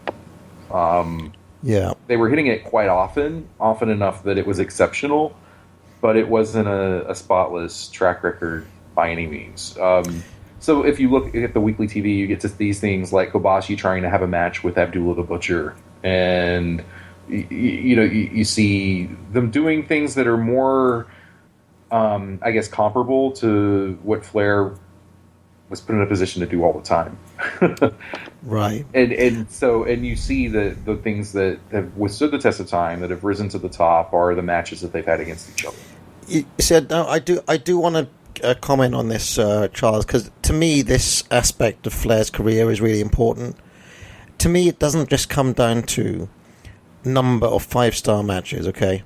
Even though that is a factor, like quality and quantity and all this, to me, the fact that he was having matches in Florida, in Houston, in Texas, in Japan, in Puerto Rico, and he was having good matches against wildly different opponents in all of these different places. Ricky Morton, he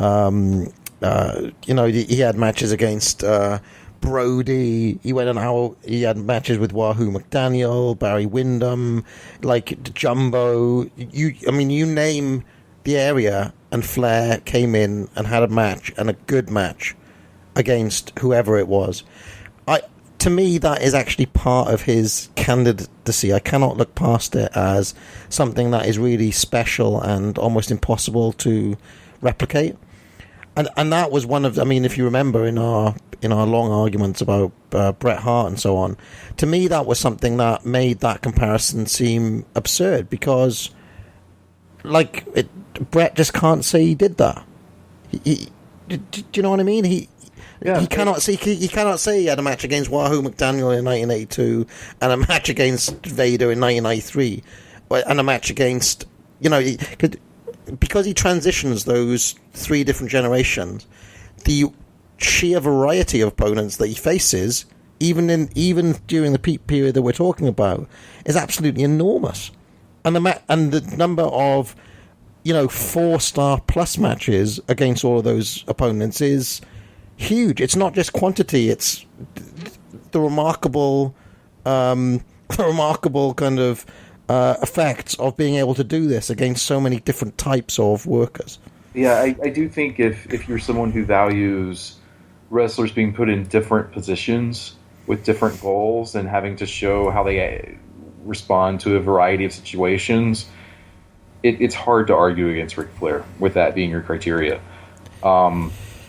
Just because his opponents were also drastically different. And sometimes he approached them in the same way, but I think that kind of speaks to the strength of a Teflon formula that he had. But, I mean, I even hate to say formula almost, even though it's true, because it invites the idea that it's the same. But we did have a comment, Charles, on Pro Wrestling Only. I think it was Brain Follower who said this. He was pointing to a match that Flair had in '92 with The Undertaker, where Undertaker was put in a situation where he had to give him a Gorilla Press Slam. And his point is like, well, Undertaker never did a Gorilla Press Slam. So that is Flair forcing The Undertaker and not giving The Undertaker the respect to do like an Undertaker match. He was forcing him to have a Ric Flair match. Do you see that as a valid criticism, or like how do you respond to that particular point? Because that is something that somebody might say, yes, he had 50 different matches with 50 different guys in 50 different towns, but they were all basically the same match, and he was forcing them to, the match he'd have with Brody is the same as the match he'd have with The Undertaker, say. How would you respond to that? I do think that that's a valid criticism. And it's something that, I mean, if you're looking for a critique of Ric Flair, that's actually something that I would agree with. But I think it's so tiny in the big picture of who Ric Flair was and how he worked. And I think that there are, I mean, you mentioned Rude before. Even Rick Rude during that time period forced a lot of guys to work the camel clutch so he could do the spot where he rolled around on his back and put his knees up so that they got a crotch full of knees, and then that transitioned to his offense. And those were guys that didn't normally do camel clutches. He made Sting do it. He made Dustin Rhodes do it. He made Steamboat do it. So I think that I almost think that that's something that's just how. I don't want to say that's how everyone works, but everyone that I've seen in a position like that, I don't know anyone. No, it's absolutely true. We've all seen, I'm so high on Ted DiBiase. Ted DiBiase at some point in every match will put his head down for a backdrop and end up getting it slammed into the mat. Well, that spot is not in anybody else's repertoire, but yet it happened. Or like Rey Mysterio, what's the movie, the hanging over the bottom rope for the what's that move called, Charles? I can't remember. The spinny move he does. Oh, the 619. The 619. Well, I mean, opponents don't generally lay prone over the bottom rope unless they're going up against Rey Mysterio Jr. or the Big Boss Man, right? Do you know what I mean? So I'm just saying it's not like every wrestler has spot. Or like I've seen so many Terry Funk matches where Funk's opponent will get down on all fours and kind of go head to head like a dog with him. Well, guys don't tend to do that spot unless even Brett would always do the spot where his opponent would Irish whip him, sternum first into the turnbuckle. Pillman would always take the throat first bump to the guardrail. I mean, these things were common. But you see, this goes to the point that because we were talking about Misawa, Kobashi, and Kawada. Well, how many times do you see like a Misawa against a Big Boss Man or an Undertaker or something? It's very difficult to be able to then tell what would happen in that situation. Like maybe Misawa does force him into spots that he wouldn't usually do. It's possible. He may not. He may. And I guess that goes back to the same case that I made about Negro Casas. Someone should do the legwork. So if if they feel like in similar situations, there was another wrestler who wouldn't have responded the same way, they would have varied it up a little bit more. They wouldn't have forced them to do offensive moves that weren't normally part of their repertoire. Then great, show me that. And show me that not just in one match, but in a series of matches with wrestlers who are very similar to each other. If you can do that, that's wonderful. Like I said, it's not about the idea of Flair as number one being something that's unbreakable. It's the idea that you treat all wrestlers the same based on what we have. Yeah, and I mean, on the specific point about that Undertaker thing, one thing I wanted to say was, you've got to remember Undertaker in 92 was basically a stiff. So, I don't know, I don't know if making a watchable match against a limited opponent is, by pulling out all of these different tricks, is necessarily a knock. That is that is one of the ideas of being a broomstick worker, right? That you can take a opponent who can do very little and you can make a watchable match with him, even if you are slotting them into a formula. There's a point I made before. It's an underrated skill that not every worker can do. We tend to talk a lot about offense and execution. We talk about selling. One thing that we don't really talk a lot about that I think is a strong point for Flair is how wrestlers get from point A to point B. Flair is the master to me of moving out of the way of an offensive move from his babyface at just the right time to get just the right reaction. And that's something that kind of falls outside of those categories, and so it's something that's not as discussed. When he faked, I'm even pulling out arguments from old Flair here, when he faked Arn Anderson out at Fallbrough 95 and ducked, he made him think he was going to hit him on the apron and then ducked, and Arn took a bump to the outside. Or during 1999, when one of the biggest pops of the match was when Goldberg went for the spear and Flair moved at the very last second and Goldberg hit the ring post. I feel like there's an art to that too, and it's maybe something that hasn't gotten as much attention. You can move out of the way of a move or avoid a move at just the right time, and that can make a match better also. Yeah, as an aspect of timing, I guess you did. Yeah. I'd probably put it under that category. All right, well, let's pick another worker to put him up against here. Shall we stay within the remit of All Japan? Because I've got Jumbo, and I just mentioned him.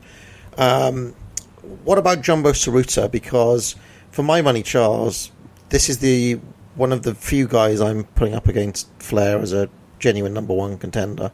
But I'd be interested to hear your views on this particular comparison. I can't really argue this comparison. Jumbo might even be someone that I had above Flair too if I gave it a little bit more thought.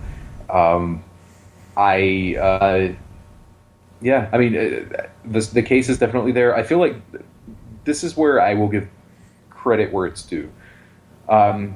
Jumbo's biggest advocates have done the legwork. They've watched the matches. They've talked about them. I guess the one thing that I haven't seen as much of is, and it's happened, I just haven't seen as much of it, is Jumbo as a week-to-week performer. So we haven't seen... I want to know... I know what a bad Flair or a disappointing Flair match looks like. I don't know what a disappointing Jumbo match looks like. I don't really have a good concept of that. I don't... For all the matches that made the All Japan 80s set, for example, what about the ones that didn't? Because he had a lot of competitive matches that were given time that didn't. So how were those? Were those good matches that just weren't quite up to the cut, or were they bad matches, or were they just kind of there? Yeah, well, it's funny, my friend, the YouTube uploader, SKKDT, my Terry Funk and Dory Funk Jr. uploader, he randomly uploaded a Jumbo versus Big Boss Man match. Have you seen that one, Charles? Did it make any of the yearbooks? Or no, I think that match is from 88. Is it from 88? Yeah, and Jumbo basically stiffed the crap out of him. So, I don't know if it was like a great... probably wasn't like a great match or anything. It was just really interesting to see what he did in that particular scenario with a guy like the Big Boss Man. I want to say if Flair had a match with him at that time, it probably would have been better than the one that we saw. So, I don't know. I should be very clear on this. I don't think that... because I think someone even said this, so he with the most footage is the better worker. That's absolutely not true. It's not about that. It's about watching the footage that is there, that should be accessible to everyone, and talking not just about the high points, but about all of it. I mean, we don't just talk about Ric Flair's high points. We talk about all of his work.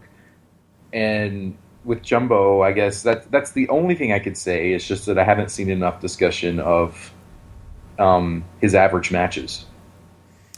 Yeah, I mean, he certainly does have them. He's got disappointing matches. I mean, his matches against Stan Hansen are pretty disappointing, and those are the ones that made the set, Charles. So, and he can certainly dog it on occasion. I want to say there's matches in the early 80s where he becomes quite kind of mat heavy for a period as well. But for me, I mean, currently Jumbo is my number one, as I've explained before. And the differentiator is the 70s, Charles, where he's got 72 to 80, or 73 to 80, and basically every performance has been really good that I've seen. Now, you've watched some of those matches, right? But years ago? Years ago, I will be watching them again fairly soon. But I think also with... Yeah, I mean, because even looking at Ric Flair on the garbage tapes, I mean, he looks really good during that time period and during a lot of it. But he's not doing as much wrestling. It's a lot of brawling. Even against Steamboat, most of the matches seem to be more brawling based. So yeah, for that reason, I would probably put Jumbo. I would definitely put Jumbo above Flair in the 70s. Just based on the limited footage we have. Unless, I mean, it's possible Flair was working these mat clinics, but I feel like it's presumed, and I would like to think everyone looks at it this way, but just it's worth saying it's presumed that when we're discussing the best wrestlers ever, we're not discussing the greatest wrestlers ever, just encompassing everything. We're talking within the framework of available footage, which is all we can do. Yeah, and Jumbo's available footage from the 70s is better than Flair's available footage from the 70s. But for me, it basically just comes down to this: Jumbo's a candidate for Wrestler of the Decade for the 70s. And Flair isn't, from what we have on tape. And they're both candidates for Best Wrestler of the 80s. And that's why I'm giving Jumbo the nod, because I don't know of any other wrestlers who are candidates for two different decades. Are there any? Terry Funk maybe? Wrestlers that I think have had very good... Terry Funk, to me, is... I mean, if you want, we can talk about him next. But Terry Funk is someone who has... I mean, he's been great consistently in both decades, but not in the very, very tip-top echelon of either. Right, so let's talk about Terry Funk, because he's a guy who's still wrestling, of course. Probably now as we talk.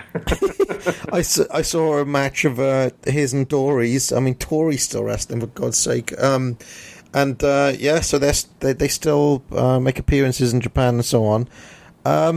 Now, I find him a very difficult person to assess.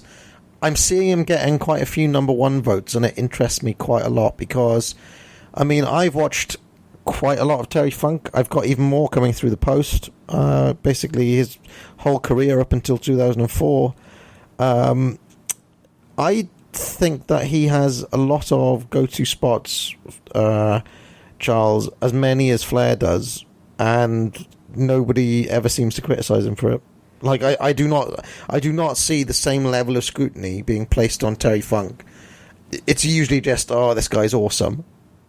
And I just wonder what... I just wonder why that is. Why is it that, like, the level of analysis for a Funk match is, he's awesome, and the level of analysis for a Flair match is, nitpicky and getting into the finer details? I mean, I think that the strongest case for Terry Funk is that you can pop in a match of his from any time period, anywhere, against any opponent, and you're going to see something that entertains you. So if someone wants to vote Terry Funk number one based on that, it's hard to argue that. That is kind of a compelling point, and there aren't many wrestlers that you can truthfully say that about, but I do think you can truthfully say that about Terry Funk. But, in terms of matches that, kind of defined an era in terms of the working style, or that were kind of transcendent, I don't feel like his career is full of those. I feel like he has a lot of really good, fun, entertaining, and great, and even a few classic matches. but none that really define the time like something like Flair Steamboat would, or even like Flair Garvin would even. That's something to me that's missing from his career. And part of that's because he was a journeyman, and he was by far the best journeyman there ever was, because, I mean, the only other ones that I really think of during that time are Ron Bass and Abdullah, and obviously he's better than both of them. But I mean, I like Terry Funk. I don't want to bash Terry Funk, but to me, Terry Funk is in the second tier. He's at the very top of the second tier, but he's not really someone that I see in the first tier. And the reason is because he wasn't around. Well, part of it is that he wasn't around as much. I mean, but the other part is that I don't feel like the matches are there. The matches are there that are good. The matches are not there that are great and all-time classics. Right. Well, I mean, I may even disagree with that slightly, Charles. I do think he has his fair share of 4 3/4 or 5-star matches to his name.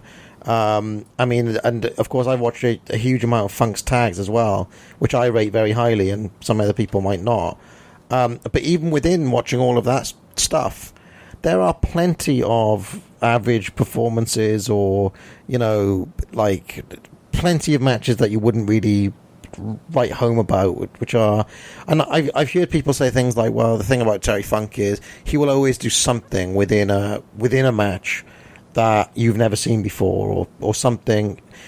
Yeah, that is true to an extent, but he also has a lot of tricks that he goes to time and again. And I'm pretty high on Terry Funk. He'll probably be in my top 5, probably higher on him than you are, Charles. But I just do not see him held to any amount of the same scrutiny. I mean, if people do want to argue the point, it's more that he wasn't around, he wasn't there week to week, he has an unfair advantage because he just comes in, and sometimes you'll see talk about his comedy spots being inappropriate and things like that. But I just don't see that kind of granular level analysis. And I hate to say it, it has to come down to intention, doesn't it? Isn't it about it? Like, if you go in saying, well, let's see what all the fuss is about Ric Flair, you're looking for criticisms. Whereas if you go in saying, oh, Terry Funk awesome, you're looking to find reasons for him being great. And I just wonder if you see some of that with the way that he's written about. I think this may also be a time to mention Stan Hansen, who I would say, even though he's a different type of candidate from a Terry Funk, may have some of the same things, where all I really ever see is Stan Hansen is awesome. I see very little actual criticism of him, other than from our friend Matt D. So, and part of the reason that I have Terry Funk at the top of the second tier, I'm going to admit right here, is hypocritical based on some things that I've said about Flair and the time periods that we should discuss him. Because when I think of Terry Funk, I think, first and foremost, when we talk about the image of Ric Flair in our minds, I think of the Terry Funk that's like taking swings at fans and taking bumps where he keeps flying over the side guardrail and running into people, and that kind of flailing over the top spaghetti leg Terry Funk is what I picture in my mind first and foremost. And right.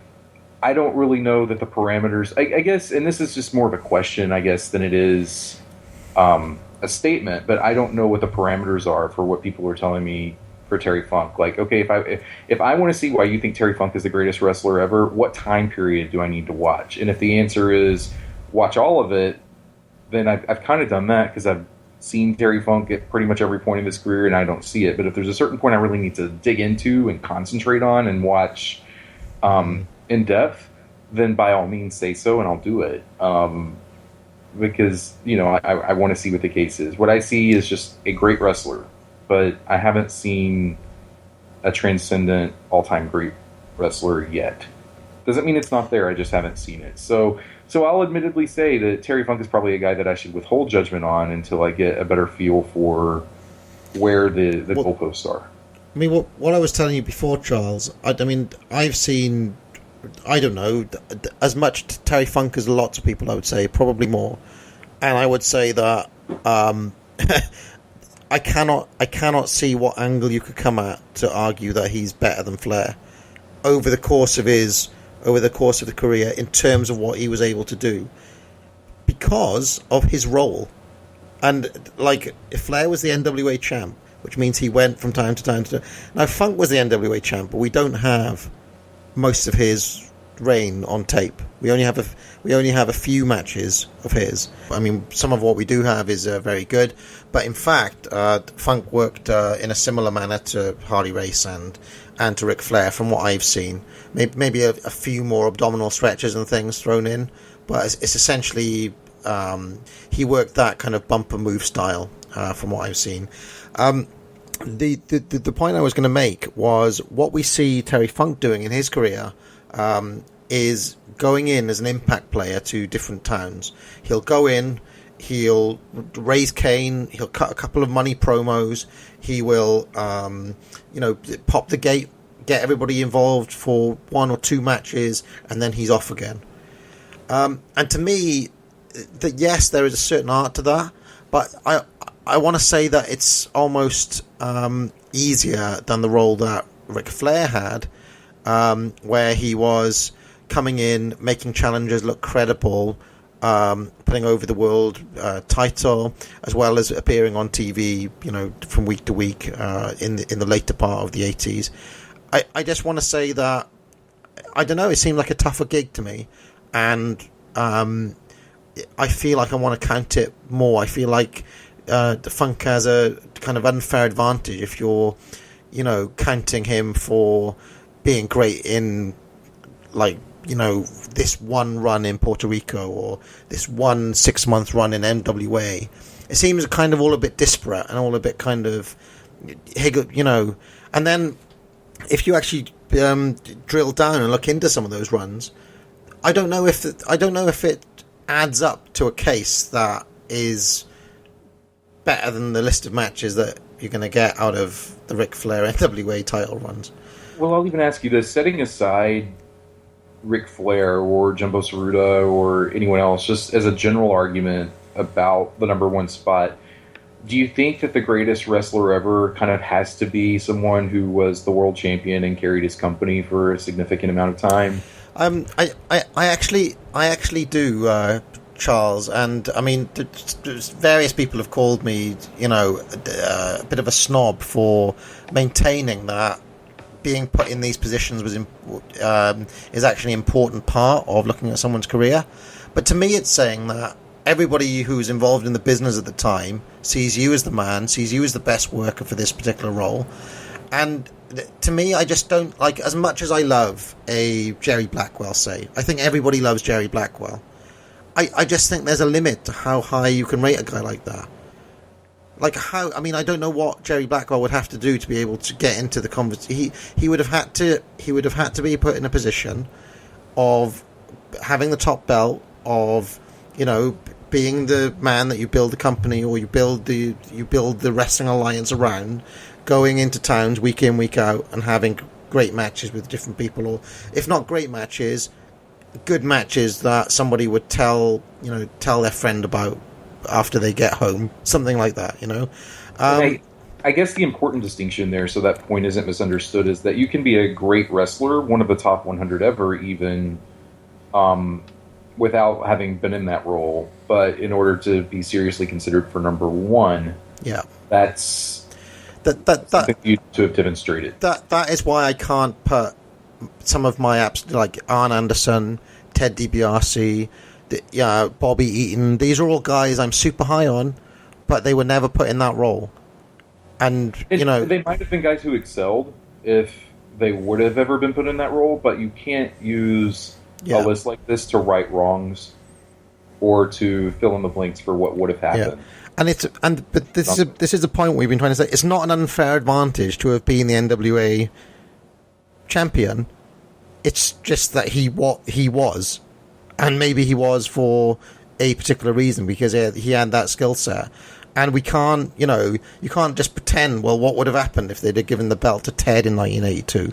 Well, they didn't, so we have to judge Ted on his actual career and not on the one that he might have had. The same with Barry Windham, same with a lot of guys who, arguably if you just look at them as wrestlers, you might say, well, Barry Windham's got all the tools that you'd possibly want. But the fact of the matter is, he wasn't. Well, he was the NWA champ, actually, wasn't he? At some point, but he was. But even at that point, it was like a secondary world champion. He wasn't put in that role, and I mean, even with the Jumbo case, Charles, it's important to me that he had matches against a wide variety of different opponents, and this is something I feel that Jumbo has above the Misawas and the Kabashis, who are against each other basically every week, or Kawada, okay? I mean, Jumbo's got his matches with Kerry Von Erich. He's got matches against every single NWA champion, Dory, Jack Briscoe, Terry Funk, Ric Flair. I mean, who else can say they've had matches against every single one? Abdullah the Butcher, and the list goes on and on. And yes, you could say, well, he was fortunate. He was Barber's boy in AWA at a time where they were bringing in all the biggest stars in the world. Fine, but it was him. It wasn't somebody else. It wasn't Tenryu at that time. Do you know what I mean? So that's basically a couple of things that I hold to be important when I'm analysing these things. And some of them aren't based on, how good they were or how great the matches were, even though that is all part of it. I feel that that is an important criteria for me, the variety and demonstrating it time and time again against different guys in different places. So if Terry Funk is Terry Funk, I'll just ask you this, and then I guess we can move on to the next person. Is he actually maybe an example of the best possible ranking that you think someone can have that didn't take on that role for the majority of their career? Well, you see, the thing is about Terry Funk is that his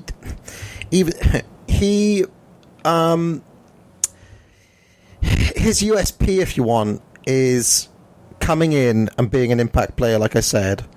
The fact he's able to get himself over regardless of the opponent and still make it fun and still, regardless of what the context is, he's still able, either as a babyface or a heel, to get that reaction. I rank him pretty highly. I don't know, Charles, because our next guy is another guy who I don't ever think was quite in that role. He's an interesting case. Maybe, Charles. He's the highest that... Kawada's an interesting guy to think about in those terms as well, I think, maybe. Yeah, it might be Kawada, actually. He might be the answer to that. Because he was never quite that guy either. He did have runs as that guy, but so did Terry Funk. So it's just that they were limited, and that's not really how he made his name. And I'm just thinking of as the champion. But I guess even when he was the champion, he wasn't the man. So, and those are two different things. So maybe not. So why don't we look at Stan Hansen briefly, Charles? Do you see him? You said you saw Terry Funk as possibly being top of the tier 2. For me, he's right in the mix. Do you think Stan Hansen is in the mix? I do. I think Hansen is a solid tier 1 pick. And yeah, I can see a case for Hansen over Flair, actually. To me, it just comes back to what it came down to for Jumbo and for everyone else. I would want to see the same level of critique applied to his average week-to-week matches, his fall-out-of-bed performances, that's given to his best stuff. And I think that's what a lot of this... I'm going to find myself saying that over and over again. A lot of this comes back to comparing like the entirety of Flair's career to a best-of sampling of everyone else's. And I think that's the only thing to me that would be holding Hansen back from that top spot, is just I would want to see more footage. And there's a lot of footage out there. I've seen a lot of it, but there's a lot more to see. But yeah, I think based on what I've seen, if I was just comparing his high points to Flair's high points, I think that they're neck and neck. Okay. Yeah. With you see, part of my point, and this is going to sound ridiculous, Charles. It's that, so it's almost the same thing as I said with Nick Bockwinkel. Remember how I said like Nick Bockwinkel's character is a thinker, he's strategic, he's a chess master, and so like people are prone to saying, well, he's a very smart worker and so on. I think that Terry Funk and Stan Hansen both have this quality. They're both kind of crazy, right? They both have that kind of whirlwind quality. You know, it's kind of mad, it's chaotic. I think it's quite easy to get swept up into watching that and then going like, holy shit, that was great. Do you know what I mean? And I feel that carries over, that kind of wave of getting swept up in the actual... I'm not accusing anybody of being a mark. I'm just saying that there's something of that working style that lends itself to not drilling down into what they're actually doing and critiquing them on that granular level that a Ric Flair might get critiqued. Sure. Well, I mean, and also the way that Flair worked was to give those moments, those swept away moments, to his opponent. Yeah, so, no, absolutely, yeah. Yeah, so I can absolutely see that. I mean, to me, I could probably... I think I could look at the very, very best Hansen matches and say that I'm comfortable putting them at the same level as many of Flair's best matches, but he doesn't have as many, at least not that I've seen, not nearly as many. And I guess this is where I kind of agree with you on your point about like a spot on the card. To me, the number one guy needs to be a guy who usually worked in main events. He needs to be someone whose matches had an impact on his company beyond just being good or bad. So it's not even so much about the merits and faults of the matches. It's also about the matches that he had being important to what his company delivered. And so I don't have a feel for Hansen in that category. I know that Hansen had a lot of exciting matches. I know that All Japan loved him and Baba used him for years, and that's wonderful. I don't know how much Stan Hansen meant in their big picture. I know exactly how much Ric Flair meant in the big picture. Yeah, and that's why I was saying the Hansen's interesting to think about in those, because he was never quite he wasn't like the ace, he wasn't like the man, but he was always positioned as being almost as important as that. He was almost like the kind of like the gauge and ace. Is there such a thing as that? Or I don't know. He was definitely someone who could win at any time. I mean, the Triple Crown went back to him a few times, right? Or like the top title. He would always be holding at least one of the top titles before the Triple Crown, and then the Triple Crown went to him a couple of times in the 90s as well, right? It did. And I think he... and he was also so critical in helping make Misawa the man. I don't know that those matches were selected because they weren't quite at that level, but have you seen any of those where Misawa won the Triple Crown for the first time? Like any of their 92 matches especially? I don't think I have, actually. I can't remember Misawa versus... I'll have a quick look while you're talking. I don't think they're great matches. What I do think is that... I mean, like, they had a match in March, and then they had a match at the Carnival the next month, and they had the August match. So the March match was just basically Hansen put Misawa over as much as you can possibly put someone over while still pinning them. I mean, that's what that match was, just showing that. And that was actually the last time he beat him. He could never beat him again. And then the Carnival match they had the next month was, okay, Misawa's on his level now, and he can't beat him. Misawa can't beat Hansen, but Hansen cannot beat Misawa anymore. And even they made, that was kind of the theme of the Carnival that year, because even Misawa versus Jumbo was a draw because Jumbo could no longer beat him either. So now we're getting into August, and it's his next opportunity to win the Triple Crown, and he finally pulls it off. But it really was a case of, well, and actually when he regained the Triple Crown, when he won it for the second time in '95, he beat Hansen for it again. So those matches weren't great, but if you look at the performance that Stan Hansen delivered in those matches, it's exactly what you would want from a guy who's putting over your new top star. Yeah. No, so I'm really high on Hansen too, and I don't know where I'll actually land on him in the end. He's going to be there or thereabouts. I do want to say, though, I feel, and it's possibly because I build the guy up in my head, so I'm going into every match hoping it's going to be like at an all-time level, and for that reason, I've often found that Hansen can deliver disappointing matches. He certainly has opponents he doesn't like. Jumbo's one of them. For some reason, there's no, like, I didn't really, none of those matches were at the level that I'd have wanted them to be. The series with Sergeant Slaughter and AWA, I didn't think that was that great. I think you can attribute that to something that happens a lot of times when you have two wrestlers who are used to being the ones calling the match and being in the driver's seat against each other. So what I was thinking about, though, Charles, can you think of times where Flair has had a series in that peak period that you've talked about in the 80s where the series is disappointing? No, not one. Yeah, because that was basically the point I was going to make, is that during that time, I can't think of any times where the match didn't hit the expectation that I have of it. In fact, the closest one I have is one of the Terry Funk matches, which I'm slightly lower on than a lot of people. Well, I mean, I can think of individual matches that maybe weren't as great as I thought they would be, but as far as a disappointing series with someone that he never clicked with, no. I can't think of anyone. Even like Nikita, right? Yeah, even Nikita, and I like those matches a little bit more than some other people, but yeah, even Nikita. Dusty, I mean, he never really had a great match with Dusty, but... that's true. I felt Tully actually had better matches with Dusty, I want to say. He probably did, yeah. That doesn't surprise me, and I can see in some ways how Tully would be a better opponent for him, just as the little instigator. Yeah. Yeah. I mean, and Flair and Dusty had fun matches. I just, they weren't great. Okay, well, if anybody can think of a disappointing series of matches from Flair in the 80s, let me know. I'm sure you will.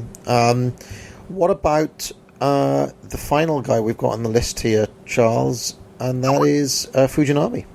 We have Fujinami and we have Lawler, which... Oh, of course, yeah. How could I forget? Which would you like to talk about first?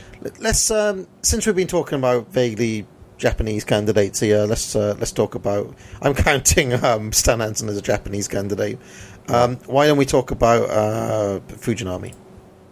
I think Fujinami, based on what I've seen a more limited best of sampling with him, but he was phenomenal in the early 80s. He was as good as any wrestler I've ever seen if you're looking just at pure in-ring ability. I can't think of anyone that I would say is clearly heads and shoulders above him. So I'm a huge fan of Fujinami for that. And I feel like there's still a lot of great Fujinami that I haven't even seen. I haven't gotten into the Choshu series. I haven't seen the matches with Maeda in years, so I'm looking forward to watching that again. But Fujinami sort of falls off a cliff at the end of the 80s. I mean, and people talk about Flair's peak ending at the end of the 80s. I'm usually the one who says that, actually, but Flair did not fall as hard and as far as Fujinami did. I don't even think Fujinami... I couldn't point to a year where I would think that Fujinami was one of the 30 best workers in Japan in the 90s. He was fine a lot of times, but he was just kind of there, and he was very, very average. And so, I mean, if we're setting goalposts for Fujinami from like the late 70s through 89 or whenever you want to say, his case is very strong, and he took on... Actually, he had a bigger variety of roles than Flair did, and he also transitioned from junior heavyweight to heavyweight in a way that not many people have done. Because even other great workers like Liger could never really pull it off when he tried. Kawada's kind of one, I would say. Yeah, Kawada's one. Well, even Misawa's kind of one. Yeah. But he did it without completely reinventing himself, which I think is pretty cool. So I feel like there's still a lot of Fujinami I need to see. So the jury would be out for me on as far as ranking above Flair. But I will say that for anyone who thinks that just comparing peaks is short-sighted because you're not looking at the entire picture, then you've got to factor in the 90s were very disappointing for Fujinami. Yeah, I mean, based on my sampling, which is similarly limited, but I would also say that I've only got to, 82, 83, I'm going to get back on that soon. He was definitely working a wide variety of opponents from week to week. That much you can say about Fujinami, and that's why I would give him at least a shot, at least a chance, because he's clearly a world-class worker during that period. And I hold that skill, being able to do it against different guys, different styles of guys, as being something that is a basic requirement of my number one. And that is what. And my buddy Charles, Chad, does put Misawa number one, right? He does. He does put Misawa one. For me, unless I can see Misawa do it against so many different guys, there's always going to be that question mark for me. Well, what would Misawa do with, I don't know, Wahoo or Rongarin or like any of these number of guys that Fujinami had to face week in, week out? I mean, who's Fujinami having matches with during that period? All sorts of different people. Someone who took his time becoming great also, and in the 80s he was in that role where he was facing a bigger variety of wrestlers, and it really but as Tiger Mask, right? Right, and it really wasn't a really exceptional time period for him. When he dropped the mask, and that's when he started becoming a great worker. But right. But he did have that time period in the 80s where he was taking on all comers and was facing very eclectic mix of wrestlers. It may even be a little project for me, Charles, a kind of off the beaten track. Like, I just review random matches of these guys of, like, not just completely as obscure as I can find, what do these guys do against different opponents? I think it's an interesting question. Because it seems like their entire, for those All Japan guys, their entire candidacy is based on that series of matches. Right? Yeah, to be fair, I mean, that's who they faced. So what else would it be based on? So I can understand that. But Misawa also, I think he was put in more of those positions as he got older, because in the 2000s, when the scene changed, he was facing more wrestlers that were outside of that. So and many of those matches were very, very good or great. So he showed that he could do it. But yeah, I mean, they weren't at the level of the 90s matches, but they're still very good. Okay, why don't we get on to Jerry Lawler, Charles? Okay, so with Lawler, I think, a lot of it does admittedly come down to style preferences. Lawler is a minimalist, which isn't really my thing so much, but it worked, and it was smart, and it got the people involved, and so I that can come down to style preference, so I can forgive that. My issue with Lawler is that I think the way that he worked as a heel, to me, was not the way that a top guy should work as a heel. So I have, I've seen spotty matches of him, and admittedly this has been more outside than this, but like places like Southwest, where he'd have a match against someone like Bob Sweetan, where he's on the mic the entire match, keeps rolling on the outside and cutting a promo. And he wasn't positioned as the top guy in Southwest, so it's not a big deal there. But when he turned heel at the end of the 80s, going into the 90s, his mentality as a heel was really off to me, because he would do these promos talking about how his opponents weren't any good. And then he would do the stuff like, he was being presented at the time as the unified world champion, and he would do matches where he was playing hide the chain, and to me that type of work is beneath the level of someone being pushed as a world champion. Like, if you're like just like an undercard heel, I think it's fine, but if you're supposed to be the best in the business, then your matches need to have more wrestling. Yeah, and I think that's something else that we haven't really talked about, but Flair's ability to carry himself as a champion. is an aspect of his work that can't really be overlooked. And I know it's something that you hold very dear, Charles, in that 80s run, right? His ability to go into Japan, into any promotion, basically, into Memphis. In that segment I love so much when he actually does face Lawler and carry himself as, you know, the man in wrestling. And Lawler could do that also, but to me, he did it better as a babyface. And a lot of times, carrying himself as not just, you know, a star, but as the world champion, it turned off when the bell rang. It was there until the bell rang.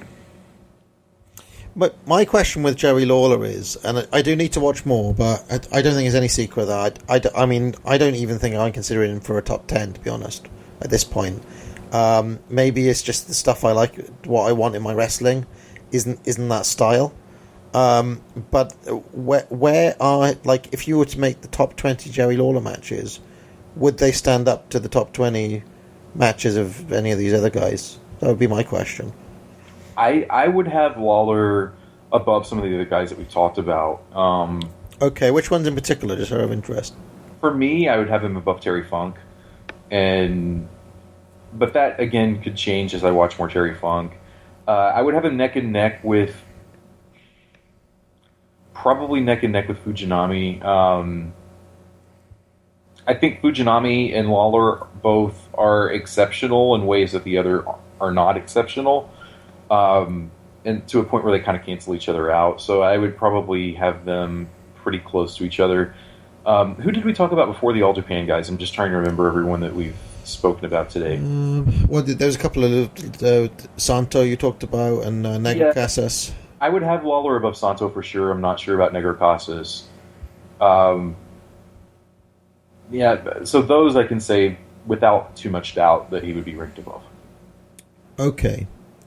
But do you think the top 20 matches compares to the top 20 matches of a Flair, of a Jumbo, of a Masawa? Absolutely not. Okay. All right. So I'm just interested in how this whole process works. You know, is it a case of building an actual a tangible case with evidence, with things that you could point to on some sort of objective basis, or is it just picking a list of your favorite guys? That would be my question with a Joe. Like, what's the objective kind of stuff that you're pointing to with Lawler? Is it his longevity? Is it his ability to make that babyface comeback? His psychology? It's all of those things, and a lot of it is gut feeling, but I feel like that can't be the only factor that goes into ranking things. And I'm a little bit of an extremist on this, and this is... I mean, I realize that I'm kind of an outlier, but to me, I think ranking number 27 versus number 33 is just as important as ranking number 1 versus number 2. I would put just as much thought into that. And I think sometimes after the top tier, people will just throw names on. Like, I don't want to see tag wrestler compared. I want to see tag wrestler compared to luchador, compared to Japanese wrestler, compared to junior heavyweight. Like, I want to see a mix. I want to see disparate guys compared to each other. But for me, I think the issue is, and you're trying to get me in trouble. If this is done right, then to me it's done once, and you only have to make updates for wrestling that continues to happen. And so I don't feel like I can do it right for that reason. And I say that not to criticize the entire project as a whole, because a lot of people are doing... I'm looking forward to seeing the end results. I'm enjoying the discussion. The last thing I want to do is criticize the project as a whole. I'm just saying, for me, if I'm going to list 100 top wrestlers, it's going to be 100 wrestlers that I've vetted equally at the same level based on available footage as I have Ric Flair. And I can't do that for 100 wrestlers at this point. So that's why I'm not making a ballot. Yeah, no, I mean, in a sense, Charles, I think a lot of people would say, well, what you want is impossible.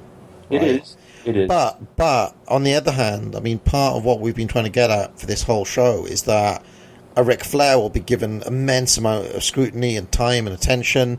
And I mean, people would say that I'm adding to the problem by releasing these podcasts. But one of the reasons I wanted to do these podcasts, Charles, is so I wouldn't have to do it again. I could just point back and say, look, everything I've had to say on the topic is here. Let's not have the debate again. You know, if you're not going to be swayed by those arguments, you're never going to be swayed. Okay? What I wanted to say, though, is that if you look at people's lists, there are certain other guys who just get in on a kind of wave of good feeling. So, like, I'm sure you'll see, like, I mean, Jerry Blackwell's somebody I mentioned already. I'm sure you'll see Jerry Blackwell rated pretty highly on a few of these different lists, just because he has a wave of good feeling. Just because if a random Jerry Blackwell match finds its way to NWA Classics, that's probably the one that people are going to, you know, beeline to first, just because people have a good feeling about the guy. Do you know what I mean by that? Yeah, and I probably shouldn't be telling other people how to make their list, but I don't feel like something like burnout should be a factor. And I feel like some people are burned out on Flair, and I understand that, especially with so much newly available footage out there. And, you know, there are people that I would rather watch than Ric Flair, too, just because I have a good feel for Flair, and I'd like to get that same feel for other people. So I do get that. But to me, that's not a reason to rank someone else above Flair, who I'd rather watch. Because that's based on me. That's more of a reflection of me than it is a reflection of the greatest wrestler ever. Yeah, so I see that a lot. That basically just people are bored. But to me, that changes nothing. It doesn't change anything. It could be boring, but like the sight and sound top under, which I see time and again, always has the same few films at the top, and it's because the guys, the critics have a consensus that those are the best ones, and I don't see why this should be any different. Whether, you know, personal burnout should be a factor in, I don't know. I guess we agree, Charles, on that. Any final thoughts before we wrap up here, Charles? Just that I hope that I haven't angered too many people with anything I've said today. Please direct all of your complaints to Soup23. Yeah. No, seriously though, I don't want anyone to take my reservations, because, I mean, I'll just admit it, I'm weird, so I don't want anyone to take my reservations about turning in a ballot as a referendum on this entire process, which I think is very fruitful and very fun, and I'm glad people are participating, and I'll participate in every aspect of this except for turning in a ballot, just because my standards are a little bit too high, and that's my problem. But yeah. I don't want to dismiss the project as a whole. But if anything, if there was a takeaway message, it's not that, like, okay, if you're burnt out on Ric Flair, how about putting in all of the legwork required to do some of these other guys, you know? Yeah. And to be fair, some people are doing it, kind of. Yeah, I do. I mean, people watch wrestling and talk about wrestling all the time at PWO, and I'm grateful for that. But yeah, I think that's the best response. If you're tired of discussion of Flair, which in some ways I'm even tired of discussion of Flair, and I think you are too, and that's why you're doing this series. Yep. We're all a little tired of talking about him. But that shouldn't affect where he's ranked on your list. Yes. No, the burnout shouldn't be a factor. And how about giving some criticism that isn't, you know, this is awesome, basically, on some of the other guys. Those two things are related. You see, it's the burnout produces the nitpicky criticism versus the kind of the novelty factor of, oh great, you know, an awesome match on a guy that I'm high on, like with the enthusiasm kind of losing the critical. And I'm not saying that always happens. I'm just saying that I just don't see those. And like a doubter would say, well, you don't see those criticisms because these guys are just better than Flair. That would be the counter argument. But I just don't believe that's the case. You know, because I've watched these guys and they have as many flaws as Flair does. In my view. If someone says something like, "It's just when what I value in a pro wrestler is better represented in someone else," I think that's great. But to me, that's an introductory concept. Like, expand on it. What do you value in a professional wrestler, and how is that better represented in someone else, instead of just saying that that's the case, which is something a lot of. Here's the thing I don't get, though, Charles, right, is that they'll say something like, okay, work rate doesn't matter to me, or execution doesn't matter to me, or, you know, all of these different things, and then, like, Flair will be, like, number 6 in their list anyway. It's just like, I don't... It doesn't sit like... Okay, if that's the case, if the sorts of things that you value are represented in a guy like Lawler, say, I would then expect, like, the rest of the list to also reflect that pretty heavy, like the rest of your top 10 to also have guys who are a bit like Lawler. Does that make any sense, or am I being insanely reductive here? No. I feel like for example, Tenryu and Lawler are very similar. Bill Dundee, obviously. I mean, those are the types of wrestlers I'd expect to see. Even Terry Funk, I think, has more in common with Lawler than he does Stan Hansen. At least, I don't know. He's kind of in the middle of them, I guess. But I see him more like Lawler than like Hansen. So, I mean, those are the types of guys I would expect to see near the top on a list like that. But, I mean, I'm not saying that to deny anyone their process, but just, yeah, I mean, you want to see consistency. You want to see all wrestlers held to the same standard. And whatever standard that is fine, and just figure out what it is for yourself and then hold everyone to it. Well, great. I'm looking forward to seeing people's, you know, not necessarily responses to this show that we're doing, but responses to this whole process. And I do like it when people take it seriously. But I guess one of the things that trigger this whole series, Charles, is that I was just seeing it almost like taken as a given, you know, that like it's Flair kind of being dismissed very, very lightly. And I just don't know if anyone taking the process really seriously could do that. That would be my point. All right. What else do you have going on, Charles? Other than the board, anything else you want to mention before we head off? Yeah, you'll be the first person I've mentioned this to. I'm thinking about doing something, and I'm not 100% sure I'm going to do it yet. But in 2016. Called Wrestling 365, because one dilemma that I find myself in a lot, and I think some other people do too, is you're kind of overwhelmed by the amount of available footage out there, and so you don't really know where to start in terms of, okay, right now I have time and I want to watch a match, but I don't know what to watch. So my thought is, you always go with the current calendar day. So on January 1st, I want to watch as many matches as possible from January 1st in wrestling history, watch and review them. And then do the same on January 2nd. And if I miss a day, I miss a day. I'll just catch it the next year, you know, because it'll just keep going and going until I feel like I'm at a point where I've seen the majority of what I need to see. And I'm chasing something that may not be achievable, but what I'm chasing is a day where I've seen pretty much all the wrestling I need to see from the past, and I'm just keeping up with new stuff as it comes up.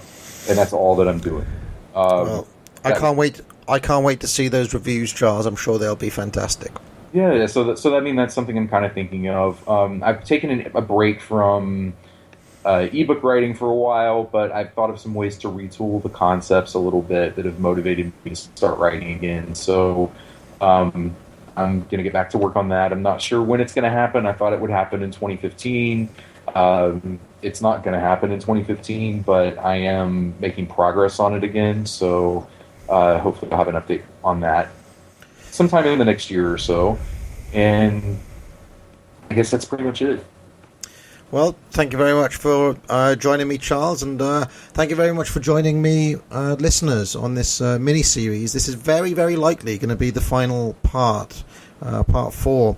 There could be a part 5 if I have, you know, some people took exception to my comment, Charles, in part 1 of this series, that I was only going to have Flair advocates on the show. I wasn't going to put on any kind of opponents. I mean, I did have reasons for that. And one of the reasons was, in fact, there was a show that you did once, Charles, where you did try to stage the debate. And, well, it wasn't one of the more memorable moments, or maybe it was memorable, but for the wrong reasons, right? I wasn't sure if I wanted to restage how that went, because, you know, a lot of the time the people who, you know, we do shows with kind of the same group of guys over and over again. So, you know, I know when I'm going to have Charles on, and I kind of know what I'm going to get, and we have a certain amount of chemistry, etc. Whereas if it's just a complete unknown, you just don't know what might happen. However, with all of that said, I have thrown out open the gauntlet. If anybody actually does want to come on and debate this, I will put out a part 5. I've set a deadline. To date, Charles, no PMs, no takers. But if anybody wants to do it, I've been fair. The offer is there, okay? So there it is. Thank you very much. Thank you.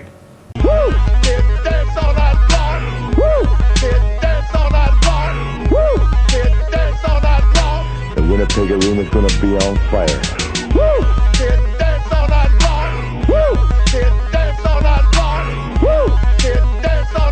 It's going to be on fire. So you know what I'm talking about? I guess, you really want to jump on